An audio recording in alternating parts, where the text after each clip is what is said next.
চৰকাৰী ভূমিত যিসকলে দীৰ্ঘদিন বসবাস কৰি আছে আৰু যিসকলে শুদ্ধকৈ কাগজ পত্ৰসমূহ জমা দিছে তেওঁলোকে বসুন্ধৰাত 2.0ত মাটি পাইছে আৰু আমি 3.0 অধীনত চৰকাৰী ভূমি খিলঞ্জীয়া দিয়া লোকৰ আৰু প্ৰতিষ্ঠানসমূহৰ পৰৱৰ্তী পৰ্যায়ত আমি বিবেচনা কৰি আছোঁ। এতিয়া ধুবুৰী জিলাত 2017 বৰ্ষৰ পৰা বৰ্তমানলৈকে ব্যক্তিৰ নামত আবণ্টন পট্টা দিয়া হয় 635টা আৰু মুঠ প্ৰতিষ্ঠানত 162টা। আমি 635টা ফেমিলিক আমি মাটি পট্টা দিছোঁ গোটেই ধুবুৰী জিলাখনত। তেখেতসকলে শুদ্ধকৈ কাগজ পত্ৰবিলাক দিয়াৰ কাৰণে তেখেতসকলে পাবলৈ সক্ষম হৈছে আৰু 162টা আমি এই সবিশেষ আমি পৰিশিষ্ট পদ আমি উল্লেখ কৰি দিছোঁ, গতিকে আপুনি এইখিনি চাব পাৰিব। আৰু বৰ্তমানলৈকে ধুবুৰী জিলাত অন্তৰ্গত ৰাজহ চক্ৰসমূহৰ মুঠ মাটি 951 বিঘা 3 কঠা 6.73 লেচা আবণ্টন দিয়া হৈছে। আমি 951 বিঘা আমি অলৰেডি এলটত কৰিছোঁ। আৰু এই ধুবুৰী জিলাত মুঠ গাঁৱৰ সংখ্যা আপুনি জানে 991 আৰু ৰাজহ চক্ৰৰ অন্তৰ্গত চৰকাৰী মাটিৰ পৰিমাণ 2,62,488 বিঘা 2 কঠা 2.23 কঠা। গতিকে আমি চৰকাৰী প্ৰচিডিউৰ মতে 1886 লেণ্ড ৰেভিনিউ আইনৰ অনুসৰি আৰু 2019 পলিচি আছে আমাৰ, এই পলিচি অনুসৰি আমি মাটি পট্টা দিয়া কামটো কণ্টিনিউৱাছ চলি থাকিব। হ'ব, তেওঁ আৰু সুধিবই। ছাৰ, আমাৰ এক্সিষ্টিং পলিচিৰ ভিতৰত আমাৰ দেশী মানুহখিনিও আবেদন কৰিছিলে, এজনো মানুহ বিবেচনাত নাহিলনে? মই জনাত কমপ্লিট ডকুমেণ্টালি যিখিনি এপ্লিকেশ্যনৰ আবেদনৰ কণ্ডিশ্যন ফুলফিল আপ কৰিছিলে। দ্বিতীয়তে মাজে মাজে উচ্ছেদিত হোৱা মানুহখিনি লেণ্ডলেছ মানুহখিনিকো পাট্টা দিয়াৰ ব্যৱস্থা কৰা নাই। আমাৰ ইৰোডেটৰ সমস্যা আছে, যিহেতু নদী ভংগৰ সমস্যা আছে, এই অঞ্চলত বহুতো মানুহ লেণ্ডলেছ আছে। এইখিনি মানুহ কমপ্লিট কণ্ডিশ্যনৰ যিখিনি আমাৰ আইনৰ আধাৰত অহাৰ পিছতো আমি কেইবাবাৰো জিলা প্ৰশাসনৰ লগত যোগাযোগ কৰাৰ পিছতো ইয়াৰ পৰা ভাৰভেলি কিবা বন্ধ কৰি থোৱা হৈছে নেকি? আৰু এইকাৰণে এই বন্ধটো খুলি দি এই PMOI ঘৰ বনাব পৰা নাই, আমাৰ উচ্ছেদিত মানুহখিনি সংস্থাপন পোৱা নাই, এইখিনি ব্যৱস্থা কৰিব লাগে। হ'ব, অনাৰেবল মিনিষ্টাৰ। কথাটো আমি গুৰুত্ব সহকাৰে বিবেচনা কৰিম। মই সেইকাৰণে কৈছোঁ যে আমি যিহেতু আমি এতিয়া SDLSC বিলাক আৰম্ভ হ'ব, সুন্দৰকৈ ক'ত নথি পত্ৰ গণ্ডগোল আছে সেইখিনি চাব। আৰু আমি যিহেতু বসুন্ধৰা 2.0টো খিলঞ্জীয়া ভূমি পট্টা দিয়াৰ এখন আছিল আৰু তাত তেওঁলোকৰ যিখিনি ডকুমেণ্টছ এতিয়াও তেওঁলোকে সময়ত ক'ত আমি 20 বছৰ থাকিব লাগে, ক'ত লেণ্ড হোল্ডিং দিয়াব পৰা নাই, পজেশ্যন, এনেকুৱা ধৰণৰ বহুতখিনি থাকে। এইখিনি কাৰেকশ্যন কৰি দিয়াত আপুনি যিহেতু বিধায়কজন SDLSC মেম্বাৰ, DC লগত ভালকৈ কথাখিনি জানিব পাৰিব। ব্যৱস্থাটো লোৱা নাই। এইখিনি যুগে যুগে মানুহখিনি তাৰ ইণ্ডিনিয়াছ মানুহ, এটা ভুল ধাৰণা আছে আমাৰ ধুবুৰীৰ প্ৰতি। হ'ব, কি আছে লিখি দি দিব। মাননীয় অধ্যক্ষ মহোদয়, আমার বৰপেটা জিলাৰ মন্দিয়া ৰেভিনিউ সাৰ্কুলাৰ আন্ডাৰ যে সাব ৰেজিস্ট্ৰাৰ অফিসবিলাক আছে, দলিলৰ সাৰ্টিফাইড কপি বিচাৰি গ'লে নিদিয়ে। বহুত মানুহৰ ঘৰ বাৰী জ্বলি যায়, কিবা হেৰাই যায় দলিলৰ কপি, আৰু সেই কপিবিলাক লাগে তেতিয়া গ'লে সাৰ্টিফাইড কপি বহুত দিনৰ পৰা বন্ধ। ঠিক আছে, কিবা অজুহাত দিয়ে, এইটো মন্ত্ৰী চাই দিব লাগে। আৰু বৰপেটা হ'ব, বাকীটো তেওঁৰ তাত নাই, তেওঁ ধুবুৰীৰ উত্তৰ দিবলৈ বসুন্ধৰাৰ কাকো মাটি নিদিলে। এইবাৰ বসুন্ধৰা আৰম্ভ হ'লে যাতে মানুহখিনি মাটি পায় বৰপেটা গোৱালপাৰা জিলাত, এইখিনি আপুনি চাব লাগে। ধন্যবাদ। সাব ৰেজিষ্ট্ৰাৰে যিহেতু চাৰ্টিফাইড কপি দিয়ে কথাটো জানিম, আৰু এইখিনি এটা গণতান্ত্ৰিক নিয়ম, চৰকাৰী অফিচাৰসকলে চাৰ্টিফাইড কপি দিব লাগে, গতিকে এইখিনি মই ব্যৱস্থা ল'ম। শামছুল। মাননীয় অধ্যক্ষ মহোদয়, ধুবুৰী জিলাৰ বিলাসীপাৰা পূব সমষ্টিত, কেৱল বিলাসীপাৰা পূব সমষ্টিতে নহয়, বিলাসীপাৰা মহকুমাত ছেটেলমেণ্ট আৰু এলটমেণ্ট আজিৰ পৰা 20-25 বছৰৰ পৰা আগৰ পৰাই হৈ আহিছে। ছেটেলমেণ্টো হৈছে, এলটমেণ্টো হৈছে। বহুত ভূমিহীন মানুহ, কিন্তু দৰখাস্ত দিয়াৰ পিছতো তেওঁলোকে আচল চাৰ্টিফিকেট আৰু পট্টা তেওঁলোকে পোৱা নাই। তেওঁলোকে প্ৰিমিয়াম দিয়াৰ কাৰণেও দৰখাস্ত কৰিছে, যেনেকুৱা চৰুৱা বাকৰা, ছাগলখুটি, ৰঙামাটি, ফলিমাৰি এইবিলাক অঞ্চলত প্ৰিমিয়াম দিয়াৰ কাৰণেও লিখিছে যে আমি প্ৰিমিয়াম দিম, গতিকে প্ৰিমিয়াম লৈ পেলাই আমাক পাত্তা দিয়ক। কিন্তু আজিলৈকে পাত্তা দিয়া নাই। মই আপোনাৰ জৰিয়তে মন্ত্ৰী মহোদয়ক অনুৰোধ জনাম মন্ত্ৰী ডাঙৰীয়া যে তেওঁ যাতে এইটো ব্যৱস্থা কৰি দিয়ে। ধন্যবাদ। যেতিয়া মাটি তেওঁৰ নামত ছেটেলমেণ্ট আহিব তাৰপিছতহে প্ৰিমিয়ামটো লয়। আমি প্ৰিমিয়ামটো আমি 5 বছৰলৈকে দিব পাৰিব, 30% প্ৰথম দিলে হ'ব, এনেকুৱা ধৰণৰ টাউন এলেকাবিলাকত আমি এটা পলিচি কৰি দিছিলোঁ। ৰুৰেলত মাত্ৰ আমি 500 টকা পাৰ বিঘা। গতিকে এইটো প্ৰব্লেম নাই। আপোনাৰ বিলাচীপাৰাত ছাৰ 116টা অলৰেডি এলটমেণ্ট আৰু ছেটেলমেণ্ট হৈ গৈছে এইবিলাক। হ'ব, এইটো মন্ত্ৰী ডাঙৰীয়া আপুনি এলটমেণ্ট জনাই ছেটেলমেণ্ট হৈ যোৱাৰ পাছত প্ৰিমিয়াম দিব লাগে তেওঁলোকে। লোৱা নাই প্ৰিমিয়ামটো অনলাইনতো তেওঁলোকৰ, দিব পাৰে। আপুনি জনাই দিব। আপোনাৰ বিলাচীপাৰা ৰাজহ চকত কিয় প্ৰিমিয়াম লোৱা নাই বা কেনেকৈ থাকি গৈছে মই খবৰ ল'ম। বিলাচীপাৰা আৰু ছাৰ চাপৰ চাৰ্কেল, বিলাচীপাৰা চাপৰ চাৰ্কুল বিলাচীপাৰা চাৰ্কেল আৰু চাপৰ চাৰ্কেল। মুঠ 116টা প্ৰতিষ্ঠানক মাটি দিয়া হৈছে আৰু ব্যক্তি 3জনৰ নামত মাটি আমি বসুন্ধৰা 2ত আমি দিছিলোঁ। তেওঁলোকে প্ৰিমিয়ামটো তেওঁলোকে অনলাইনত দিব পাৰে। কি গণ্ডগোল আছে মই আজি খবৰ ল'ম। ধন্যবাদ। ছাৰ ঠিক আছে। Question number 83 Shri Nizamuddin absent না? Absent. Question number 84 Shri Bhuban Gam. আপুনি এটেণ্ড কৰিব। অধ্যক্ষ মহোদয়, অঁ, 2019 চনতে অসম চৰকাৰৰ দ্বাৰা মাজুলী চিতাচুক গাঁৱত এলম মডেল ভিলেজ হিচাপে গণনা কৰিছিল। চৰকাৰৰ এই মডেল ভিলেজৰ কাৰণে প্ৰশংসনীয় পদক্ষেপ, কাৰণ এই মডেল ভিলেজত 100 গৰাকী ইপিনীয়ে তাঁত বব পৰাকৈ গড় বনাই দিয়া হৈছিল।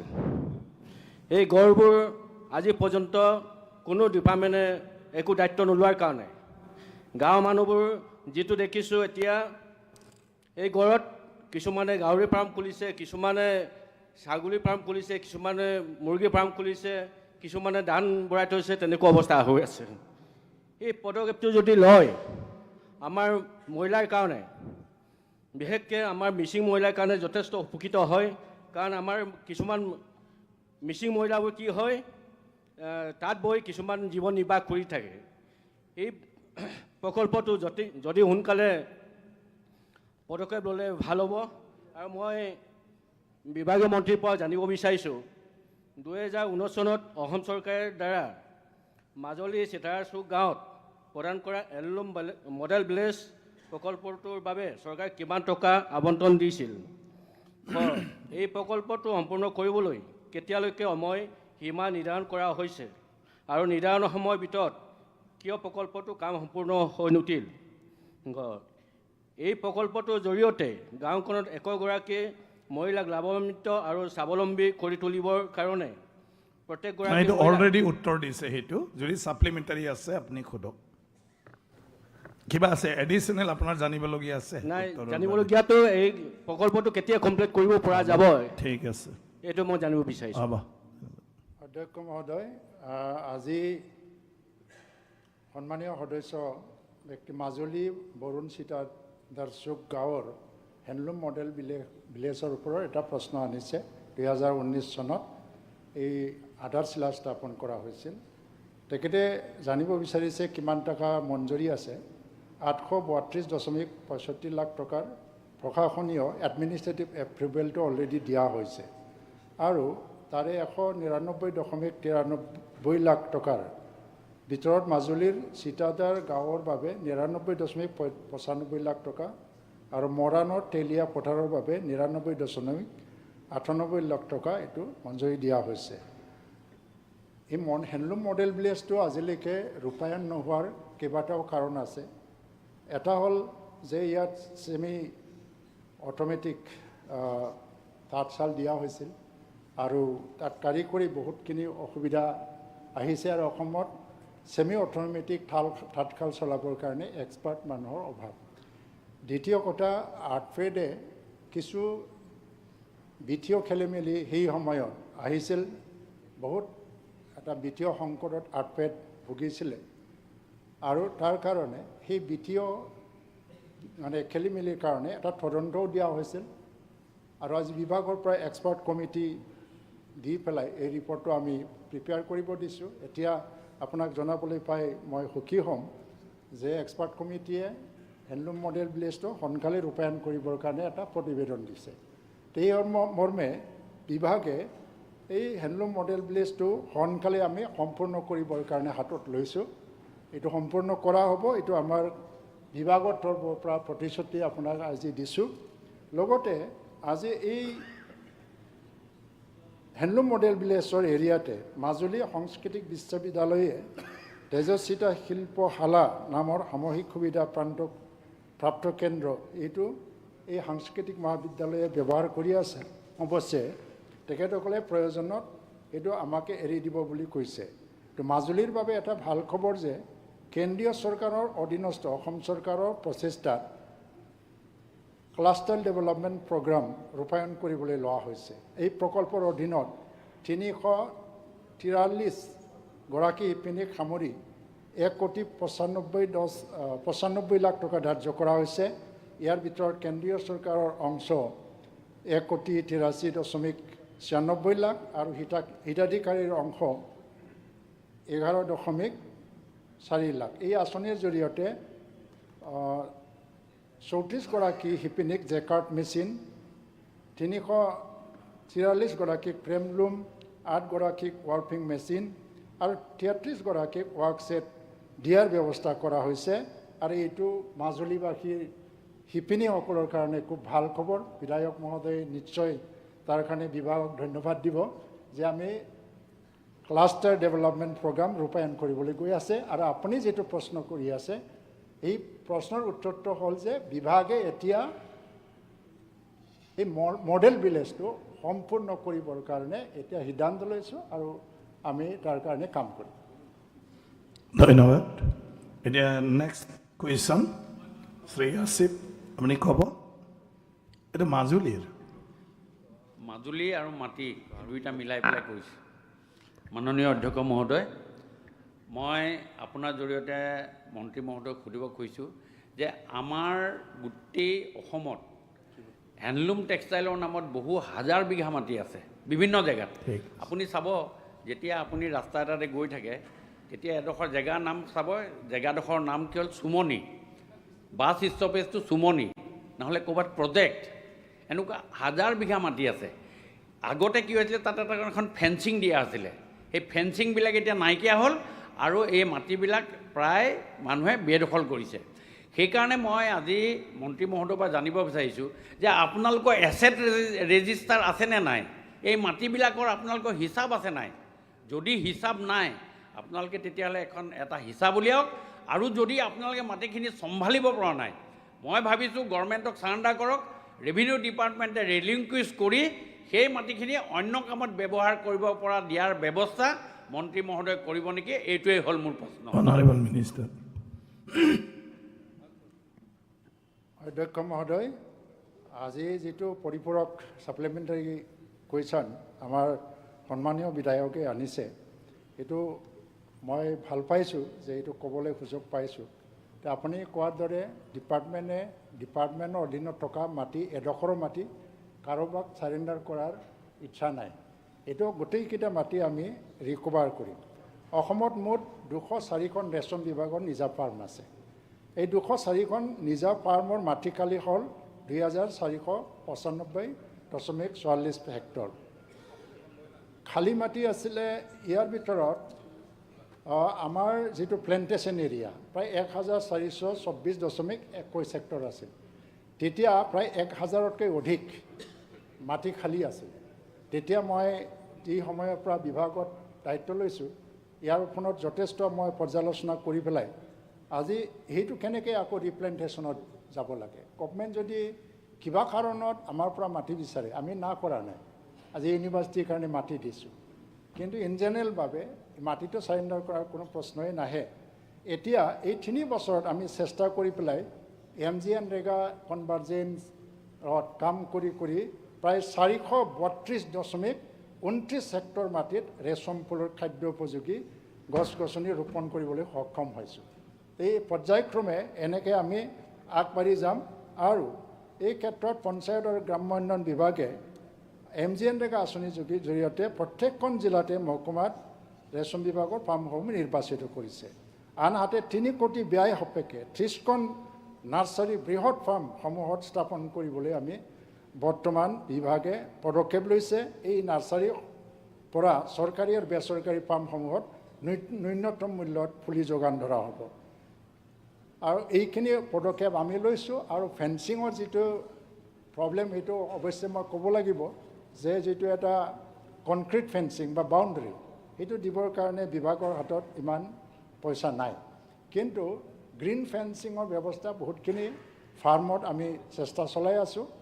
আৰু এই বিভাগটো যেনেকৈ আমাৰ ফাৰ্মবিলাকক পুনৰুজ্জীৱিত কৰিবৰ কাৰণে যি ব্যৱস্থা আমি বিভাগত আলোচনা কৰি পেলাই লৈ আছোঁ, মই ভাবোঁ যে আমাৰ চেৰিকালচাৰ ফাৰ্ম যিমানখিনি খালী মাটি আছে আমি কেইটামান বছৰত পুনৰ এইখিনি এৰিয়াত আমি গছ গছনি ৰুবলৈ সক্ষম হ'ম।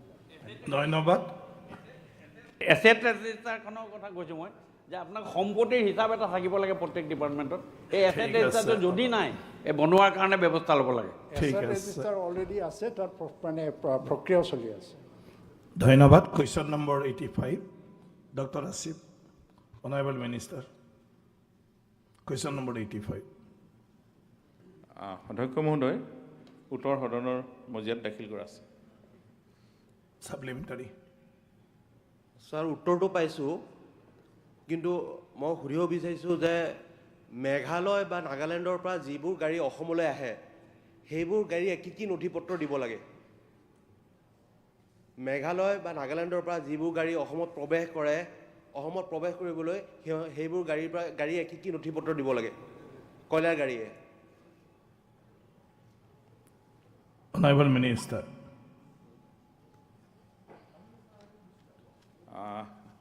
অধ্যক্ষ মহোদয়, আমি জানো যে মাইন্স এণ্ড মিনাৰেল ডিপাৰ্টমেণ্টটো আমাৰ এটা দ্বিতীয় ৰাজহ দিয়া বিভাগ আৰু এই বিভাগটোত আমি এতিয়া সম্পূৰ্ণ লিগেলাইজ কৰিছোঁ। কোনো ইলিগেল ট্ৰেন্সপৰ্টিং মাইনিং আমি বন্ধ কৰিছোঁ। তাৰ কাৰণে আমি ডিলাৰ্ছ লাইচেঞ্চো দিছোঁ আৰু লগতে টাস্ক ফ'ৰ্চৰ যোগেদি আমাৰ বিভিন্ন জিলাত ডিপাৰ্টমেণ্টৰ ফালৰ পৰা ইনকুৱাৰী হৈ থাকে। এইবিলাক আমাৰ আৰক্ষী হওক, আমাৰ বিভাগৰ বিষয়াৰ যোগেদি। আৰু আমি অসমৰ যিহেতু কয়লা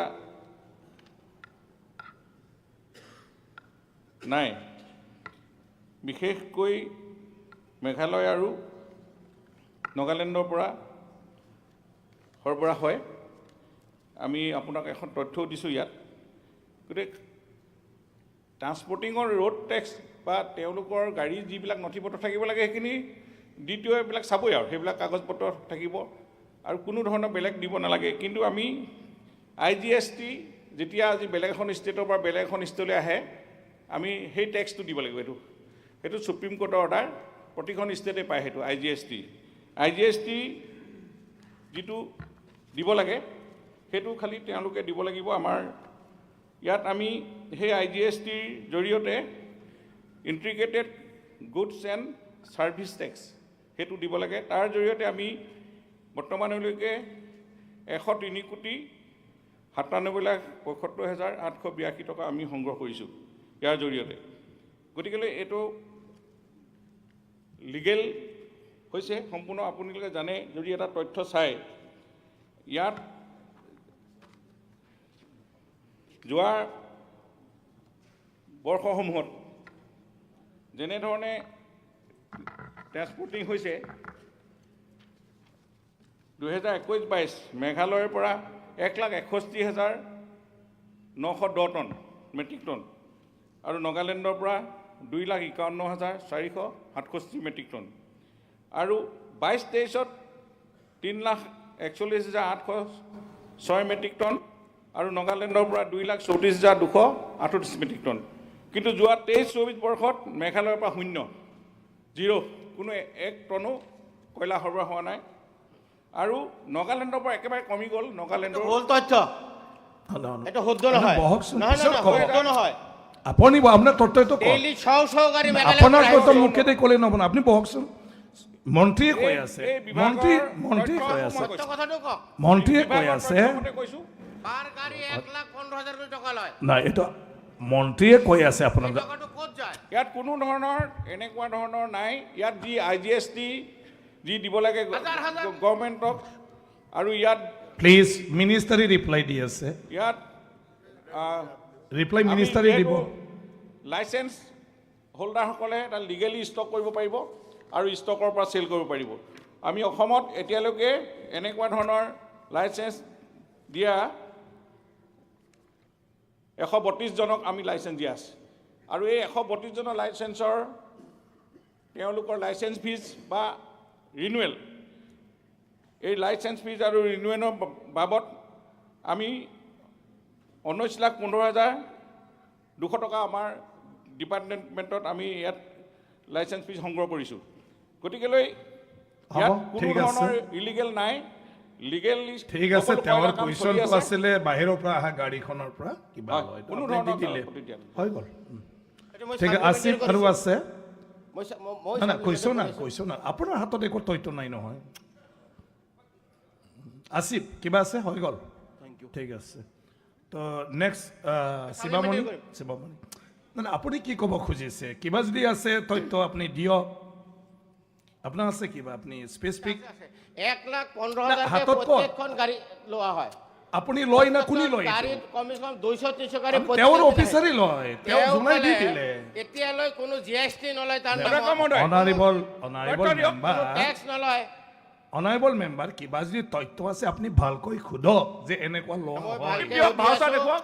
নহয়, তেওঁ নহয়, ক'লে অটল 2023-24 কোনো গাড়ী অহা নাই মেঘালয়ৰ পৰা, কিন্তু মই জানো হাজাৰ হাজাৰ গাড়ী আহিছে। এতিয়া আপুনি জানাটো কেনেকৈ প্ৰুভ কৰিব? এতিয়া এইটো একদম দিনৰ পৰ ক্লিয়াৰ ছাৰ। মন্ত্ৰীয়ে যি কৈছে সেইটোৱে হ'ব ডিপাৰ্টমেণ্টৰ। এইটো সঁচা হ'ব নেকি? মন্ত্ৰী আৰে মন্ত্ৰীক কৈ কেনেকৈ আপোনাকতো সঁচা মই বহক। তাকে কৈ আছো, গোটেই অসমৰ মানুহ শুনি বহক, আছে। মোৰ উপায় নাই, মই মই- কৈছো নাই। 1,15,000 Honorable member, পাৰ গাড়ী লোৱা আপুনি- হয়। এইটো government আপুনি revenue লওক। মন্ত্ৰীক লিখিতো দিয়ক, এইটো আপোনাৰ government revenue ইনফৰমেশ্যন। লওক। মোৰ কথা Honorable government member হৈছে revenue লওক। এইটো শিৱামণি গুণ্ডা বৰা, tax টো ল'ব নালাগে। প্লিজ আপোনাৰ যি আছে আপুনি লিখিত কমপ্লেইন দিয়ক। অধ্যক্ষ মহোদয়, না, আপুনি লিখিত কমপ্লেইন দিয়ক, ক'ৰবাত please। থানাত যদি কিবা কেছ আছে, ক'ৰবাত কিবা এখেতক লিখি দিলে তেওঁ ইনকুৱাৰী মই কৰিব। লিখিত দিব পাৰিলো হয়। আজি সদনত উঠাৰ কাৰণে মই আপোনাক অনুৰোধ কৰিছো, এটা ইনকুৱাৰী দিয়ক। নাই, নাই। মই আপুনি অশুদ্ধ কথা কৈছো। অনাৰেবল মই মেম্বাৰ অশুদ্ধ কথা এনেকুৱা কৈছো, ভাৰবিলি মন্ত্ৰী নচলে, ওলাই যাব। বহকচোন। আপুনি বহ, আপোনাৰ মেম্বাৰে প্ৰশ্ন লিগেল প্ৰচিডিউৰ এটাত কোনো ইনকুৱাৰী দিয়া কুৱেশ্যন আহিব নোৱাৰে। There will be no any question. Honourable member মাননীয় শিৱামণি বৰা। মাননীয় অধ্যক্ষ মহোদয়, মই মন্ত্ৰী মহোদয়ক কুৱেশ্যনটো কৰাৰ আগতে জনাব বিচাৰোঁ যে rat hole mining national green ট্ৰিবিউনেলে 2014 চনতে বেন কৰিছিল, কিন্তু PUC কমিটিৰ সদস্য হিচাপে মই অলপতে আমি মাৰ্ঘেৰিটা লিডুলৈ গৈছিলোঁ। এতিয়াও দেখিবলৈ পোৱা গৈছে যে লিডু মাৰ্ঘেৰিটাত বেল্টত যিটো হাৰত ৰেড হোল মাইনিং চলি আছে, এইটো দেখিলে চকু কপালত উঠিব। এই বছৰৰ মে' মাহতো 3জন শ্ৰমিকৰ মৃত্যু হৈছে, আৰু আগতেও বহুত শ্ৰমিকৰ মৃত্যু হৈছে, কিন্তু গোটেই কথাটো গাপ দিয়া আছে। মই প্ৰশাসন, নেতা, পালি নেতা, মাফিয়াৰ নেক্সাছত চলি থকা সম্পূৰ্ণ অবৈধ ৰেড হোল মাইনিং বন্ধ কৰিবলৈ কাৰ্যকৰী ব্যৱস্থা গ্ৰহণ কৰা হ'বনে? মই এইটো মাননীয় মন্ত্ৰী মহোদয়ৰ পৰা জানিব অনাৰেবল মিনিষ্টাৰ। অধ্যক্ষ মহোদয়, কোনো ইলিগেল নাই বুলি মই পূৰ্বতে কৈছোঁ। আমাৰ বিভাগে এইবিলাক সম্পূৰ্ণ তদন্ত কৰিছে। ক'ৰবাত যদি ইলিগেল আছে, এতিয়াও আপুনি যদি তিনিচুকীয়া থানাত যায়, আমাৰ 3,000 ওপৰৰ মেট্ৰিক টন তাত জব্দ কৰিছে, ক'ৰবাত যদি কোনোবাই ইলিগেলি কৰে। এনেধৰণে কেইবাখনো থানাত এনেকৈ ধৰণে আমাৰ গাড়ী তাকে সৈতে একেবাৰে আমি এতিয়া কোৰ্টে এইটো কৈছে যে এইটো যিহেতু মালিক ওলোৱা নাই, এইখিনি অকশ্যন কৰিবৰ কাৰণেও অৰ্ডাৰ আহিছে কোৰ্টে। গতিকে কোনো ইলিগেল য'ত পাইছোঁ আমি ত'তে খবৰ পাইছোঁ, লগে লগে চিজ হৈছে। পুলিচ প্ৰশাসন, আমাৰ মাইনিং ডিপাৰ্টমেণ্টৰ বিষয়াসকলে নিজে ভিজিট কৰি আছে। আমি 5খন ডিষ্ট্ৰিক্ট অফিচ বনাই দিছোঁ মাইন্স এণ্ড মিনাৰেলৰ। তাত ডিষ্ট্ৰিক্ট অফিচাৰ আছে, তাত পুলিচৰ সহায় লৈ এনেকুৱাবিলাক দিনে ৰাতি গোটেই হেৰি কৰি যাতে কোনো ধৰণৰ ইলিগেল চলিব নোৱাৰে, তাত অপাৰেশ্যনো চলি থাকে। গতিকে কিবা তথ্য থাকিলে দিলে মই এইখিনি ক্লিয়াৰ কৰি পাৰিম। মাননীয় মন্ত্ৰী মহোদয়, মই যেতিয়া গৈছিলোঁ, আমাৰ কমিটি গৈছিলে, তেতিয়া দেখিছোঁ মানে যিখিনি মানুহ আছিলে ইলিগেল মাইনিঙত জড়িত আছিলে, তেওঁলোকে দৌৰি দৌৰি পলাইছে, একদম ৱাল পাৰ হৈ পলাইছে, আমি নিজ চকুৰে দেখি আহা। এতিয়া সেইকাৰণে কমিটিয়ে ইনষ্ট্ৰাকশ্যনো দিছে যে ডিচি কৈছে যে এইটো এটা ইনকুৱাৰী হ'ব লাগে। হয়তো এতিয়া আপোনালোকে কিবা কৰিবলৈ চেষ্টা কৰিছে, কিন্তু মই যোৱা সময়ত কিন্তু ফুল্লি ইলিগেল মাইনিং চলি আছিলে। Thank you. ঠিক আছে মিনিষ্টাৰ মহোদয়, আমাৰ এছেম্বলি কমিটি দেখি পলাইছে, সেইটো মই কি কৰিম? কেলে তেওঁলোকক দেখি কাম কৰি থকা মানুহ কমিটি ৰিপৰ্ট দিছে একৰ্ডিংলি আপুনি একশ্যন ল'লে হ'ল। ছাৰ ঠিক আছে। তিনিচুকীয়াৰ SPO ছাৰ কৈছে 14 দিন বিচৰাৰ পিছত মেঘালয়ৰ দুজন ৰেড হোল মাইনাৰৰ ডেড বডি পাইছিল। তেতিয়া SPO কৈছে যে অভিজিত গৌৰৱে the family members of the 2 coal miners have been inform. ঠিক আছে। ছাৰ অসমত যদি কোল মাইনিং হোৱাই নাই, তেতিয়াহ'লে কোল মাইনাৰ বুলি কিয় SPয়ে কোট কৰিলে ছাৰ? সেই গতিকে ইলিগেল মাইনিং হৈ থকাটো সঁচা কথা ছাৰ। মানে তেওঁ চিজ কৰা বুলি স্বীকাৰ কৰিছে। ডাইৰেক্টৰ জিঅ'লজি মাইনিঙো ছাৰ অলপ কেছ নিশ্চয় লৈছে। সেই গতিকে ছাৰ এইটো অস্বীকাৰ কৰিলে নহ'ব ছাৰ, এইটো সত্য কথা, বন্ধ কৰিব লাগে। স্বীকাৰ কৰিছে তেখেতো সেইখিনিতো আমি কমিটিয়ে কৰাইছো। কুৱেশ্যন মন্ত্ৰী ডাঙৰীয়া যাতে চকু ৰাখে মাজে মাজে। চৰণ বড়ো, অনাৰেবল মিনিষ্টাৰ মাইক।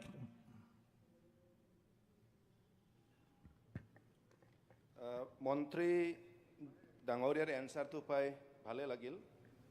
যিহেতু মোৰ মাজবাট সমষ্টিত 35 ফ্ল' ইৰিগেশ্যন স্কিম আছে, তো এটা সমষ্টিত 35 স্কিম মানে গোটেই PTADত চাব গ'লে প্ৰায় 500+ 1000ৰ মাজত FI স্কিম আছে। তাৰপিছত তাৰে ভিতৰত 32 অপাৰেশ্যনেল বুলি কৈ আছে, তাৰমানে প্ৰায় 91%। তো মই আজি অলপ গৌৰৱ অনুভৱ ফিল কৰিছোঁ, যিহেতু এইটো প্ৰায় 10 বছৰ আগত আমাৰ হাগ্ৰামা মহিলা ডাঙৰীয়াৰ নেতৃত্বত যি BTC চৰকাৰ আছিলে, ক'বলৈ গ'লে এই চৰকাৰতে এই কামখিনি কৰিছিল। আৰু মাজে মাজে যিহেতু বদনাম ওলাই, ইৰিগেশ্যন নামৰ কেলেংকাৰী হৈছে, কিবা হৈছে, কিন্তু আজি ইয়াৰ পৰা মই গম পালোঁ যিহেতু 91% এতিয়াও 10 বছৰ পিছতো অপাৰেশ্যনেল হৈ আছে। তো ইয়াৰ কাৰণে মই এজন BPFৰ সদস্য হিচাপে মই গৌৰৱ অনুভৱ কৰিছোঁ। তো বাকী মই জানিবলৈ বিচৰাটো এইটোৱে, অলপ ইয়াত হয়তো ভুল হ'ব পাৰে, মানে 32 অপাৰেশ্যনেলৰ ভিতৰত কিছুমান চাগে ইয়াৰ মাজত কিবাকে চলা স্কিমো আছে, কিন্তু 3টা ইয়াত বেয়া বুলি কৈছে, নন অপাৰেশ্যনেল। মোৰ কথাটো হ'ল কি, স্কিমকেইটা যিহেতু কৰিলে খুব ডাঙৰ এছেট হ'ল, আৰু ফাৰ্মাৰসকলৰ কাৰণে যিহেতু এই কামটো কৰা হৈছিলে, কিন্তু কিছুমান একদম ইম্পৰ্টেণ্ট স্কিম আছে, আমি এই 4-5 বছৰ ধৰি ইয়াৰ ৰিনিভেশ্যন আমি কাম কৰিব পৰা নাই। মই মন্ত্ৰী ডাঙৰীয়াৰ যি তেখেতে এনচাৰ দিলে, MNRৰ যোগেদি কিছুমান ৰিপেয়াৰিং কৰা হৈছে, আৰু সৰু সৰু 2টা স্কিম, এটা 9,86,000 টকা আৰু এটা এইটো এটা দিছে। এই 3 বছৰত এইখিনি চেংচন কৰা হৈছে বুলি কৈছে, কিন্তু MNRৰ কামটোতো আমি প্ৰায় গমেই নাপাওঁ ডিপাৰ্টমেণ্টে কেনেকৈ কৰে কেনেকৈ নকৰে। আৰু এটা ৰিফাইৰিং যিহেতু 9 লাখ ছামথিং টকাত দিছে, কিন্তু মই এইটোকে ক'ব বিচাৰোঁ, যিহেতু ইৰিগেশ্যন খুব ইম্পৰ্টেণ্ট, জলসিঞ্চন ৰাইজক লাগিবই। সেইদিনা আমাৰ মুখ্যমন্ত্ৰী ডাঙৰীয়াও যিহেতু ক'লে অহা বছৰটো আমাৰ অসম চৰকাৰৰ কাৰণে জলসিঞ্চন বছৰ হ'ব বুলি ঘোষণা কৰিব। যিহেতু জলসিঞ্চনে ইমান গুৰুত্ব দিছে, আমাৰ তাত যিহেতু এছেট দিছে, নতুন বনোৱাৰ আগতে যিখিনি আমাৰ স্কিমবিলাক আছে, এইবিলাক যদি মেৰামতি কৰি পেলাই ৰাইজক যদি পানী দিয়াৰ ব্যৱস্থা কৰে খুব ভাল হ'ব। আৰু বিশেষ কৰি মোৰ তাত 2টা স্কিম আছে, একদম আমাৰ মন্ত্ৰী ডাঙৰীয়াৰ সীমা মৰিয়াত আছে, পাগলা FIs। মই মন্ত্ৰী ডাঙৰীয়াক আগতো মই অনুৰোধ জনাইছিলোঁ, আপুনি এইটো দিয়ক, বোধহয় আপোনাৰ সমষ্টিৰ মানুহকেইটাও ইয়াৰ পৰা উপকৃত হ'ব। আৰু এটা ফুলুগুৰি স্কিম বুলি আছে, এই স্কিম 2টাত যদি মন্ত্ৰী মহোদয় নিজে যাই পেলাই যদি ৰিপেয়াৰিঙৰ কাৰণে যদি কিবা চেংচন কৰি দিয়ে, এইটো অকল মোৰ কাৰণে লাভ হ'ব বুলি নহয়, গোটেই কৃষক ৰাইজৰ কাৰণে লাভ হ'ব। তো মই মুখ্যমন্ত্ৰী ডাঙৰীয়াৰ পৰা ইয়াৰ উত্তৰ বিচাৰিছোঁ। Honourable minister. অধ্যক্ষ মহোদয়, মাজবাট সমষ্টিটো মোৰ সমষ্টিৰ লগতে আছে, আৰু কেইবাটা স্কিম ভালদৰে চলি আছে, কৃষক ৰাইজ উপকৃত হৈছে। প্ৰায় 7,600 হেক্টৰ মাটিত পানী দিয়াৰ কাৰণে যিটো কাম কৰা হৈছিলে, 23টা স্কিম ফুল্লি অপাৰেশ্যনেল হৈ আছে, 10টা স্কিম পাৰ্চিয়েলি অপাৰেশ্যনেল হৈ আছে, 3টা স্কিম অনগোয়িং স্কিম আছে। 7,600 হেক্টৰ মাটিৰ ভিতৰত 6,600 হেক্টৰত পানী উপলব্ধ আছে, কৃষক ৰাইজে পানী পাই আছে। এটা কথা ঠিক যে অসমৰ গ্ৰামীণ অৰ্থনীতি টনকিয়াল কৰিব হ'লে খেতিয়ক ৰাইজক আমি 12 মাহে পানী দিব লাগিব। খেতিয়কে 2বাৰ 3বাৰকৈ খেতি যদি কৰিব পাৰে গ্ৰামীণ অৰ্থনীতি উন্নত হ'ব। আৰু মুখ্যমন্ত্ৰী ডাঙৰীয়াৰ নেতৃত্বত তেখেতৰ প্ৰেৰণাত গোটেই অসমৰ প্ৰত্যেকটো জিলাৰ জলসিঞ্চন মাষ্টাৰ প্লান বনোৱা হৈছে আৰু 6 মাহ গ্ৰাউণ্ডত ছাৰ্ভে কৰি এই মাষ্টাৰ প্লানবোৰ বনোৱা হৈছে। ইয়াৰ জৰিয়তে ষ্টেট মাষ্টাৰ প্লান আমি বনাই আছোঁ। আৰু প্ৰব্লেমটো হৈছিল কি আগত FIS স্কিম, LIS স্কিম এইবিলাক স্কিম লোৱা গৈছিলে, যিখিনি নদীৰে স্কিমবোৰ ড্ৰ কৰা হৈছিলে। এই খৰালি মাহত পানী কিমান থাকে তাৰ কোনো ডাটা আমাৰ তাত নাছিলে। ৱাটাৰ ৰিচোৰ্চো ডাটা কালেক্ট কৰে, কিন্তু ৰেইনি ছিজন ডাটা কালেক্ট কৰে যে বাৰিষাৰ সময়ত নদীত কিমান পানী আছে। কিয় তেখেতসকলৰ মেইন দায়িত্ব হ'ল বানপানী নিয়ন্ত্ৰণৰ। তো খৰালি মাহৰ পানীৰ ডাটা কাৰো তাত এভেইলেবল নাছিল। যোৱা 3 বছৰত ডাটাবোৰ কালেক্ট হৈছে, ইৰিগেশ্যন মাষ্টাৰ প্লানত আহিছে। তেখেতে 2টা প্ৰকল্পৰ কথা কৈছে। এই 2টা প্ৰকল্পই আমি পুঁজি সাপেক্ষে কনচিডাৰ কৰিম। আৰু একবাৰ যদি তেখেতে বিচাৰে চৰণ বড়ো ডাঙৰীয়াৰ সমষ্টিত মই নিজে যাই এবাৰ পৰিদৰ্শন কৰি আহিম, ইঞ্জিনিয়াৰসকল লগত লৈ যাম। লগতে এটা কথা মই আপোনাৰ মাধ্যমত সদনক জনাব খুজিছোঁ যে ইৰিগেশ্যন ডিপাৰ্টমেণ্টে ইনো এপ এটা বনাইছে, কৃষক ৰাইজৰ কাৰণেও আছে, MLA আৰু জেনেৰেল পাব্লিকৰ কাৰণেও আছে, আৰু বিভাগীয় এপটো ব্যৱহাৰ কৰি আছে। আমাৰ যিমান এছেটছ আছে, যিমান স্কিম হৈছে সমষ্টি ৱাইজ স্কিম ৱাইজ তাত অন্তৰ্ভুক্ত আছে। 15 দিন 20 দিনৰ মূৰে মূৰে আপডেট হয়। ডিপ টিউবৱেলবোৰো আমি আপডেট কৰি মানে কল চেণ্টাৰ বনাই কৃষক ৰাইজে পানী পাইছে নে নাই, ক'ৰবাত যদি বিকল হৈছে তাকো মেৰামতিৰ ব্যৱস্থা কৰি দিয়া হৈছে। ইনো এপৰ সম্পৰ্কে মই এখন ডিটেইল নোট পত্ৰযোগে আপোনালোকক দিম। আপোনালোকে এই এপটো যদি নিজৰ মোবাইলত ইনষ্টল কৰি লয়, বিধানসভাত প্ৰশ্ন কৰাৰ প্ৰয়োজনে নহ'ব। ক'ত কিমান স্কিম চলি আছে, কি অৱস্থাত আছে, এইটোও পাই থাকিব। বিভাগে আপোনাৰ তাত কি কৰিব লৈছে, ভৱিষ্যতৰ স্কিমৰ কথা জানি থাকিব। আৰু গোটেই যিটো ডিষ্ট্ৰিক্ট মাষ্টাৰ প্লানত ব্যৱস্থা আছে, আমি গোটেই ডিজিটেলাইজ কৰি অনলাইন কৰি ছফ্টৱেৰৰ জৰিয়তে, এপৰ জৰিয়তে গোটেই এক আধুনিক মানে প্ৰক্ৰিয়া আৰম্ভ কৰিছোঁ আৰু নিজক তৈয়াৰ কৰিছোঁ। মুখ্যমন্ত্ৰী ডাঙৰীয়াৰ যিটো সপোন যে অসমক কৃষিক ভাল কৰিব হ'লে উন্নত মানদণ্ডৰ জলসিঞ্চন লাগিব, তাৰ কাৰণে আমি প্ৰিপেয়াৰ হৈ আছোঁ। আৰু অহা 3 মাহৰ ভিতৰত আমি এই পৰিকল্পনাটো সম্পূৰ্ণ কৰি মুখ্যমন্ত্ৰী ডাঙৰীয়াক প্ৰতিবেদনটো দিম। তাত মাজবাটকো ভালকৈ কনচিডাৰ কৰা হ'ব বুলি মই এছুৰেঞ্চ দিছোঁ। ধন্যবাদ। Question number 87 Shri Pradip Hazarika, honourable minister. এটা মাজবাটৰ আছিলে ইছ্যু, উত্তৰ সদনৰ মজিয়াত দিয়া আছে। অধ্যক্ষ মহোদয়, মই মন্ত্ৰী মহোদয় উত্তৰটো পাইছোঁ, মানে অকণমান খেলি মেলি হৈ আহিলে। মই মিনিষ্টাৰৰ লগত ইতিমধ্যে কথা পাতিছিলোঁ যে চেলো টিউবেল সমষ্টিত প্ৰায় সমষ্টিতে কিজানি 80টামানকৈ দিছে। ইতিমধ্যে মই এই প্ৰশ্নটো অনাৰ কাৰণটো হ'ল যে আমাৰ ঘৰৰ সন্মুখৰ যিখন পথাৰ আছে তাত এটা তেনেকুৱা টিউবেল দিছে। এতিয়া দেখিছোঁ যে সেই টিউবেলটোতো এতিয়ালৈকে হোৱা নাই। সেইকাৰণে মই আনিছোঁ যে তাত যিহেতু প্ৰায় 85 নে কিমানমান তেনেকুৱা দিছে, সেইকাৰণে মন্ত্ৰী মহোদয়ে এইটো অলপ চাব লাগে যে এই স্কিমবিলাক দিয়া হ'ল, স্কিমবিলাক যদি ভালকৈ ইমপ্লিমেণ্টেশ্যন নহয় তেতিয়াহ'লে কিন্তু আমাৰ কাল্টিভেটৰবিলাক বেনিফিট নহ'ব। সেইকাৰণে তেখেতক চাবৰ কাৰণে মই এবাৰ অনুৰোধ জনাইছোঁ। ধন্যবাদ। Honourable minister. অধ্যক্ষ মহোদয়, প্ৰায় 85টা ডিপ টিউবৱেল দিয়া হৈছিলে। তাত 40টা ছ'লাৰ, 45টা ইলেক্ট্ৰিকেল। আৰু তাৰপিছত এই স্কিমবোৰ চলি আছেনে নাই এই গোটেইটো চাবৰ কাৰণে আমাৰ বিভাগৰ ইঞ্জিনিয়াৰসকলে চায়ে আছে। লগতে গুৱাহাটীত এটা কল চেণ্টাৰ আমি বনাইছোঁ, আৰু এই কল চেণ্টাৰৰ জৰিয়তে বেনিফিচিয়াৰীৰ লগত ডাইৰেক্ট যোগাযোগ কৰা হয়।